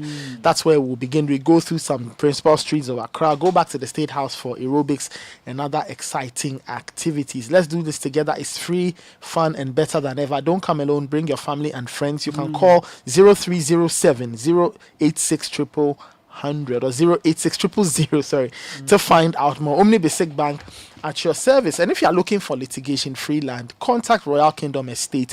They specialize in land acquisition, construction, design, property management, and so much more. They've got properties in prime areas like Accra and Kumasi, and they have land starting at 90,000 cedis. Call them on 0272 778880 or send them an email, info@Royal Kingdom Estate. Royal Kingdom Estate, building communities, nurturing dreams. Happy to let you know that we have our friend in the studio. He's the lead consultant at the Africa Education Gateway and convener of the Festival of Education. Grant Bulmo is his name. It's always good to have you around, sir. Good morning to you. Thank you, Caleb. How have you been? Strong and going. Fantastic. Inspired. I can feel it in your voice. You can, definitely. Especially when I rise up in the morning and hear your voice. On a Friday. Then I know the weekend is at hand. It's going to be good, man. It's going to be good. We're having a Festival of Education once again. Yes. We're excited about it. Please tell us more for those who do not know about the Festival of Education. What is Festival of Education? Yeah, Festival of Education, and the slogan is Igniting the Spirit of Education. Igniting the Spirit of Education. Wow. You know, education is the only corridor that young ones can take to arrive at a destination that is meaningful and to also be able to solve problems and challenges that they will encounter in the world. Right. And the only place where formal education takes place are usually in schools, and the tools used for that teachers. Yes. So Festival Education, it's a mammoth of educators, education players, schools, school leaders, parents, teachers, all gathered at one place to be inspired, you know, to receive an ignition, something started in their spirit to go back and to want to do more, to want to really inspire their own performance, their own practices, because usually schools tend to have their own cocoons and hidden somewhere, but really don't know working in silos what is happening somewhere else. So we decided to bring this together. So when we bring everybody together, you are inspired by innovation, you get your skills enhanced, and also to promote excellence at the place. So you will hear good practices from different schools, what they are doing about learning, how do they go about teaching, what are the modern approaches, pedagogies about teaching, learning, guiding, helping parents to even guide their children better, and also how do schools spend their money and managing your money, you know. Oftentimes, people get themselves bothered about the physical structure. That's good. Buildings must look good. They must look modern. Yeah. But what is hardware if you don't have a software? Right. The main thing that drives everything is a software. So we bring you the software. Yeah, you build a school, you build the infrastructure, but then first of all, education gives you a modern state of approaches the way it's done everywhere, and especially some of us who have been to different countries, seen how education develop and delivered, we kind of bring in the right things within we need, and from around the globe. And then yes, you can be inspired by that. And this is the second edition we are going to be having. Yes, Festival of Education, and we are looking at breaking limits. Tell me a bit more about it. We want to break the limits. Yeah. Breaking limits. These days people are breaking things. We have to break the limit, you know me. We'll break the limits of ideologies. Yes. Not the roads. All right. So Signify is a need for educators to push beyond traditional boundaries and to embrace creativity. And give them an enabling environment where they can absorb, receive teaching methods, and to go back to develop more, breaking away from the fixed mindset into the growth mindset, where you know that, hey, this is where I am, but that's not all that I need to know. Give me some examples. For example, some of these traditional boundaries and what is the growth mindset. You know, some examples. You know, I have a postgraduate qualification in positive behavior management, and I'm really positive behavior management, and I'm really passionate about how we manage the behavior of children. Okay. You know, people are used to the traditional way: shout, scream, cane, hit, beat, and do everything, beat and spank and all that. But that doesn't really help. And Caleb, if beating and caning and whipping people and shouting at people was really fixing it for us, we want to have our street full of rubbish in Ghana and other parts of Africa, right? People have to have a new mindset. Why have I been caning that child, shouting at that child, but that behavior has never been modified? So you need to come around and hear how other parents and other schools are using different approaches and getting results. Great. Because there are alternatives and approaches to doing like that. things. So who are some of our keynote speakers for this year's? Wow. We are pleased to have Bernard Avler, who's going to be one of our inspiration speakers. Last year he was there, and I mean, he wowed the whole of the UPS auditorium. It was massive. And this year also, in addition to Bernard Avler, we have Professor Elsie Kaufman from the National Science and Maths Quiz. You have all the brains, and man. And myself, yours truly. Super. I'll be there. I love the sound of that. So how can we be part of this? Parents, teachers, students, anyone who wants to be part of this? We're encouraging teachers, schools, parents, and everyone to go to School World Events, schoolworldevents.com, schoolworldevents.com. Get in touch, go there, register. You can also call our offices. Numbers are ready as well, and they are prepared to give you direction how you can do that. So you call 026 27 141 06 026 27 141 06. But if you think you want to call me directly, it's 05 444 82 444 05 444 82 And we are really excited about this, and we're not just doing it alone. We have people who have helped us over the years to do what we are doing. Pearson and Excel, which is a great exam body, curriculum, international curriculum, helping us. Access Bank Ghana PLC has been very helpful, and we are so thankful. Olympiad, which is involved in a lot of international competitions for students, are doing well. Sankofa Technologies, and quite a number of organizations are supporting us, and we are so grateful. Africa Education Gateway is just there to bring solutions to schools, and this is happening at the UPSA auditorium, main auditorium, from 9 o'clock in the morning to 2 o'clock. So Wonderful. make sure you are there. And the date again is tomorrow, Saturday, the 16th of November. We are all right there. We'll be there from 7 a.m. in the morning, and there'll be exhibitions, there'll be performance. It is totally free, Caleb, free to attend. We are expecting to have 1,000 people gathered there, but we have 1,500 gathered. But we're going to be first come, first serve. Make sure you turn up. People are coming all the way from Winneba in buses, in Coleman, everywhere. People are coming because people are used to what we do. And Africa Education Gateway, we bring in value. So it's going to be an amazing time. And trust me, Caleb. So we have schools coming to show what we call learn to learn. How do we help children learn better? Learn to teach. How they have helped teachers to teach better. Learn to lead. How they lead.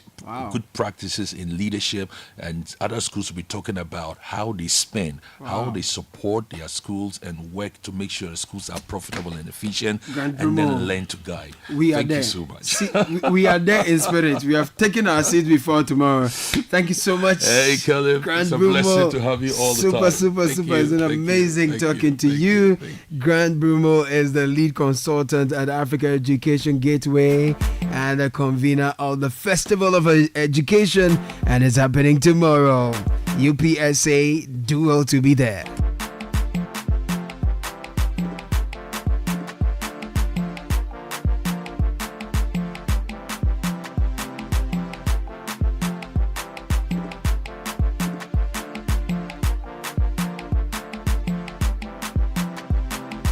Yes, moms, it's finally here. The news we've all been waiting for. Your favorite Cerelac now comes in a new variant with a combined goodness of wheat and maize, grains fortified with iron, vitamins and minerals. Guess what? This new Cerelac wheat and maize comes at an affordable price. It's only 2 Ghana cedis per sachet. All you need is milk. Nyahuhiani milk. Cerelac Care for Them. Count on us. It's an advert that's FDA approved. You need to elevate your driving experience with the all-new Geely lineup. The Star Ray, Cool Ray, and the GX3 Pro. Make a statement with the bold and comfortable Star Ray design to 10 hertz wherever you go. Maneuver with ease in the versatile GX3 Pro and discover the advanced tech and power of the Ghana assembled Cool Ray. Equipped with cutting-edge features for a superior drive. Visit Japan Motors Geely showroom in Accra on a graphic road and feel the excitement firsthand. Get ready to drive in style and power. Now, if you're looking for the perfect holiday getaway, you need to speak to Global Wings Travel and Tours for their package. That takes you to Cape Town and Joburg between December 24 and December 31. Call them on 0553-688-3998 to find out what the offerings are. Sign up and enjoy. Global Wings Travel and Tours, truly global, proudly Ghanaian. And you've closed from work after a long day, you sat in traffic, you want to sleep at home but the mattress is sagging. Don't do that. Go to Latex Foam and buy their high-quality mattresses and furniture crafted with your ultimate relaxation in mind. Go to Latex Foam, visit them today and sleep better tonight. Latex Foam is your partner for life. You can visit them online, latexfoamghana.com. I have a big man in the studio right now. Listen to his title. He's the team lead, Greater Accra Regional Network for Entrepreneurial Development and Employment Promotion Conference. My goodness. No, you're a big man. No, you are the bigger one. No, you are large. No, I mean, you Benjamin control the space. Benjamin Ofe, it's good to have you. Good Mr. morning. Koda. Welcome to the studio on a Friday morning. Thank you, bro. How are you doing, bro? Very well, by grace. Nice Very one. well, by So we have the annual Regional Network for Enterprise Development and Employment. Hey, it's a mouthful, though. Mm-hmm. It means that there are more jobs coming, eh? More sustainable jobs. Oh, even better. More sustainable jobs. Even better. Exactly. Because brothers are, looking for jobs to do and all. So tell us more about this conference. So somewhere last week or the week before, a colleague of mine was here to talk to you about this annual Regional Network for Entrepreneurial Development and Employment Promotion Conference. Yes. Before I go into the details, I want you to write these numbers down. Okay. They are not Lotto numbers, but they'll be very useful. Are they lucky numbers? They are lucky numbers. Okay. So 90, 80, 70. So 90, 80, 70. You have that. I got it. Now write 15, 10, 5. Okay.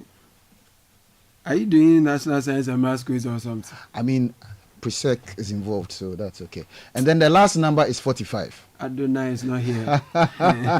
45, okay. But Adu is here. And 45 is the last number, yes. Right? So you see, the 90 represents 90% of all businesses registered in this country are MSMEs. Okay. 90% of all businesses registered, when you go to the office of the Registrar of Companies, 90% of them are right. MSMEs. Okay. 80% of all employments in this country are within the MSME space. Right. So the MSMEs, which constitute 90% of all businesses, employ 80% of all employable people. Right. And then 70% of Ghana's gross domestic product, GDP, is contributed to by the products and services of MSMEs. So let me get this straight. In terms of dominance, yes. 90% MSMEs. In terms of employable people, it is providing 80%. And when it comes to its contributions to the GDP, 70%. Beautiful. You understand the story. I got it. Now let's go to 15, 10, 5. Yes. For every MSME that is operating in this country or any business, it has regulation from about 15 regulatory bodies. 15. All right? So here we are talking about ease of doing business. Then the 10 represents the number of permits or licenses on an average that a business requires to be able to operate in this country. 10. Permits? Yes. Licenses? Yes. 10? Yes. Okay. But guess what? Tell me. For each MSME that is operating, it employs an average of 5 people. Oh, okay. So that's the 5. Right. So we may be excited about the dominance and prospects and contribution of the MSMEs, numbers in terms of but then the inhibitions, too many, and this 5 that you see there, an average employment, and we are talking about 2.1 million of MSMEs operating in this country. So if you multiply that 2.1 million by 5, it should give you a sense of about what? 10.5 million people employed within the MSME space. Yeah. If we have a lot more efficiencies, we should be able to employ more because production will boom, we'll have better access to markets, there will be the relevant financial support for MSMEs to scale up and all of that. Until 45 near then. 45 per Harvard research, right? The age 45 is the average age globally that typically you may have a successful entrepreneur. It is by the time they hit 45 before they become successful. How soon should they have started? Most of them start immediately into their early teens, so 18 thereabout. Okay. So if the global average is about 45 years, you know, we are sub-Saharan Africa. Wow. The average may be somewhere else. So, you know, we may be going to the 50s. Don't scare us. Actually scare us. So what GIZ, being the German corporation working through GIZ, together with its partners, the European Union, the Greater Accra Regional Coordinating Council, where the minister is the boss, and also the Ghana Hubs Network, decided to do was, there are a number of interventions, governmental, non-governmental, but how do we coordinate these efforts to ensure that we have sustainable solutions for enterprise development in Ghana? And so, under the support for the private and financial sector program, we decided to have this network for enterprise development and employment promotion. Fortunately, there have been 5 of such in 5 different regions. The northern region, Bono East, Bono, Ashanti, and the very final one in this streak was in the Greater Accra region, which I led the team to produce. Wonderful. We are here, and fortunately, on Tuesday and on Wednesday, this has been done. The keynote speaker who was billed was the vice president, but representing him was the deputy finance minister, your friend, Sticker, Dr. Stephen Amwa. You know, we had the GIZ country director present. Right. We had the EU ambassador, you know, I mean, Mr. Razali. He was there. And we had multiple MSMEs as one stakeholder group. We had business service provider organizations who provide services for these MSMEs present. You didn't invite me. The invitation came over. We had the government, of course. Staker was there. We had the various regulators, FDA, Ghana Standards Authority, even National Service Secretariat, who is going to become an authority in a bit. All of them were there, various governmental institutions. We realized that it is important that these various stakeholders come together into a network where we find sustainable solutions and not the piecemeal, there's this program organized and sponsored by, and the goals and outcomes looked for are very short-termist in their outlook. But we want something which is more sustainable. So major outcomes from this conference, and it was a no-brainer across board that we need to have this network. Potentially, we are going to have a secretariat which is going to be running this network to ensure that we have a network of, say, service providers. So if an entrepreneur needs a particular service rendering, it is a single platform and there's support for all of them. If it has to do with interfacing with the state, we have the GEA, we have NEIP, Enterprise Agency. Exactly, who are very much involved in these endeavors. There's direct access. They can facilitate the processes for them, And then we have also a network of development partners. GIZ European Union is doing this, but we know that there's USAID, there is DFID, there's even MasterCard Foundation and all of these private foundations and all of that. Orange and all of that. If we can create a platform where these resources are pooled and targeted, there is better efficiency of resources and there's better sustainable solutions. And that's what this conference was all about. Fantastic. Fortunately, we'll be coming up with a communique which is going to lay the ground rules for the next steps. And so all we are saying is everybody should stay glued to the various social media and other media platforms that GIZ Ghana is on. So on Facebook, on Instagram, on X, on LinkedIn, on YouTube. Stay glued to GIZ Ghana, and under the support for private and financial sector program, a lot more information will be provided around this.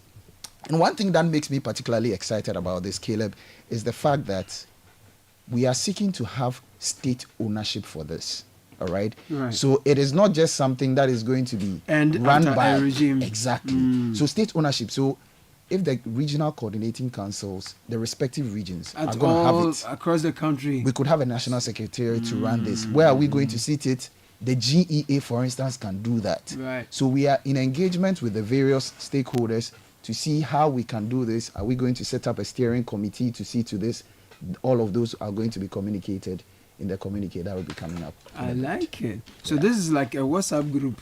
Not a WhatsApp group. No, WhatsApp group, you have the donors there. Yes. You have the regulators there. Yes. You have the players. You have the service providers. Everybody. Who are providing access to market, so financial need, services, legal services, managerial services, everything. Wow. One-stop shop. So you are saying that we should go and follow subscribe, on Facebook, subscribe, everything. Hit the Facebook, bell. Instead of watching other things, we should go and be sleeping on the GIZ Ghana Facebook, Instagram, LinkedIn, YouTube pages, and be waiting for updates. The opportunities will be flowing.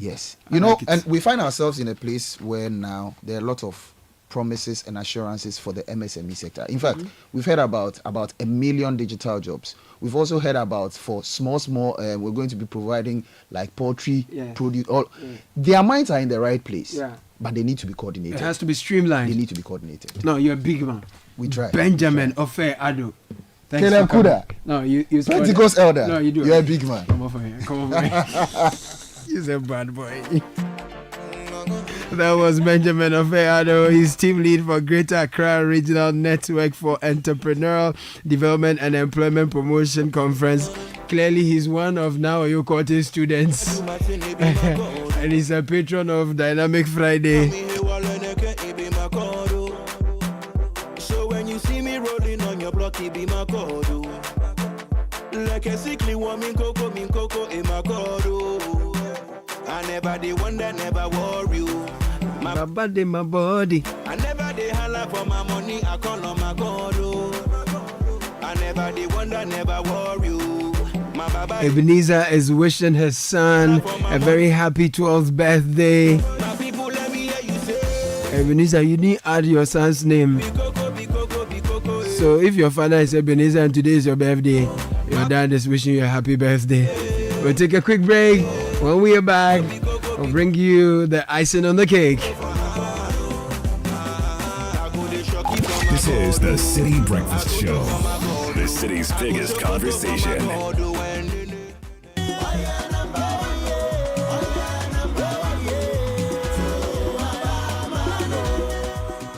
Ojam, did you know the NDC once promised a one-time premium for NHIS? Yeah, but when they won the elections, they could not implement it and almost collapsed the NHIS. Today, this same man is promising Mahama Care and free primary health care.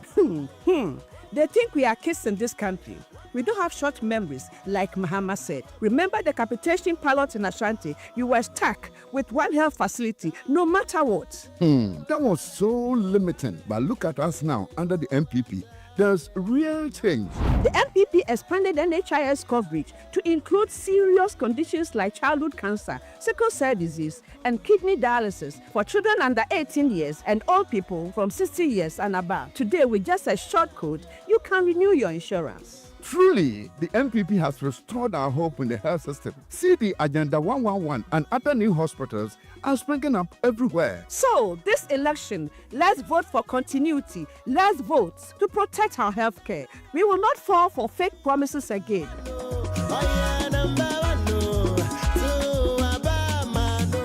It's the most wonderful time of the year, and this Christmas, Volta Serene Hotel invites you to an unforgettable celebration. Arrive to the refreshing taste of coconut and dance the night away with our DJ on Christmas Eve. On Christmas Day, enjoy tasty grills, exciting games, and our famous all-white party with Kwanpa Live Band. Adventure awaits with a tour to Mount Jemmy on 26th, followed by an all-you-can-eat local buffet and a cooking competition on 27th. Don't miss out on aerobics, hiking, and a fun-filled pool party on 28th. And on New Year's Eve, get ready for a breathtaking fireworks show and start 2025 with a bang, dancing to the Kwanpa Live Band.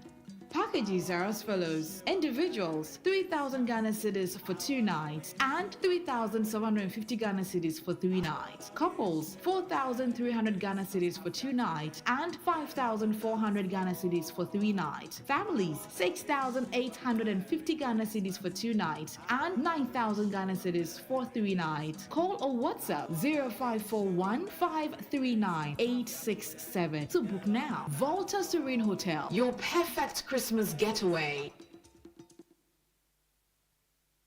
Come on. Good boy. Honey, look, he's crawling. Wow. Good job. The new Cerelac Wheat and Maize has the combined goodness of wheat and maize grains fortified with iron, vitamins, and minerals also found in fruits and vegetables. To prepare the new Cerelac Wheat and Maize, just add milk. Enjoy your little one's big moments at less cost. Cerelac, care for them, count on us. This advert is FDA approved. The luckiest star 712 hash. Luck is everywhere for everyone, yeah. Here's to the friends who dialed star 712 hash and found no regrets. To the investors who struck gold. To the health workers who diagnosed luck with precision. To the tough guy who couldn't hold back his tears. To the passionate fan who couldn't contain his joy. To the seamstress who turned her hard-earned stitches into a bundle of happiness. And now, here's to you. Your next big win is right here. Luck is everywhere for everyone.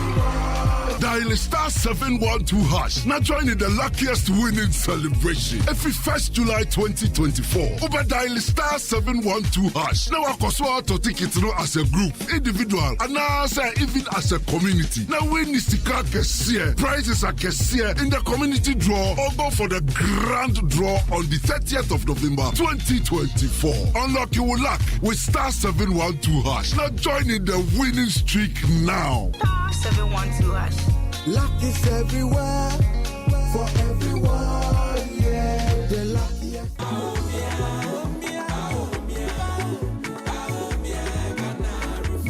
Efia, I've been thinking. Have you noticed the changes in our community? Kojo, things are really different now. The MPP has really made a difference. Exactly. Free SHS, healthcare, new factories. It's like a whole new Ghana. And don't forget, electricity is so much reliable now. I remember when we used to go days without light. True. The NPP has done a lot to improve the basics. Ajua is a beneficiary of free SHS, and now she is in university. And that's the kind of leadership we need. Someone who is focused on making things better for everyone. But Efia, still there are a lot more to be done for the development of Ghana. Absolutely, Kojo. The MPP has shown that real progress is possible. On December 7th, let's vote to keep this positive impact going. Vote number 1 on the ballot. Vote NPP for a better and prosperous Ghana.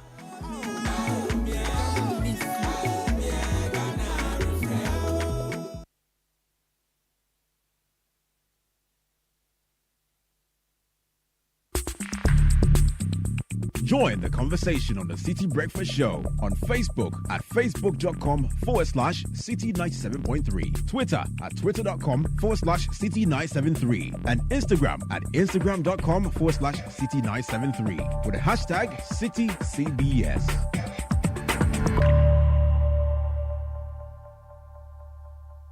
This is the Citi Breakfast Show, the city's biggest conversation. The Citi Breakfast Show. Rise above the noise.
Very beautiful one. Adego Kam from Jidu.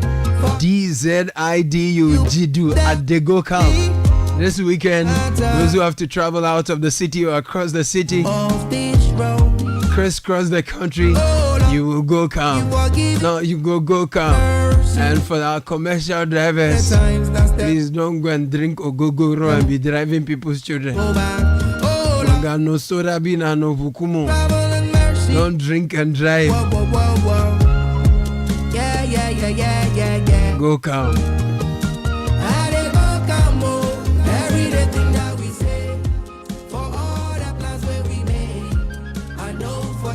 Thank you for doing the listening. Now your quarter school teacher will be taking over shortly. My name is Caleb. I was here with Nathan Crow. Earlier you heard Samuel Atamez SMS. Many thanks Fred Tete Jabano, Sheba Araba Benning, Edwin Kwao Kofi, and the big man. Not the one with the big head. Full of, very good content. Abeku Odum, the richest man. Thank you for doing the listening. Have a fantastic Friday. Of this road.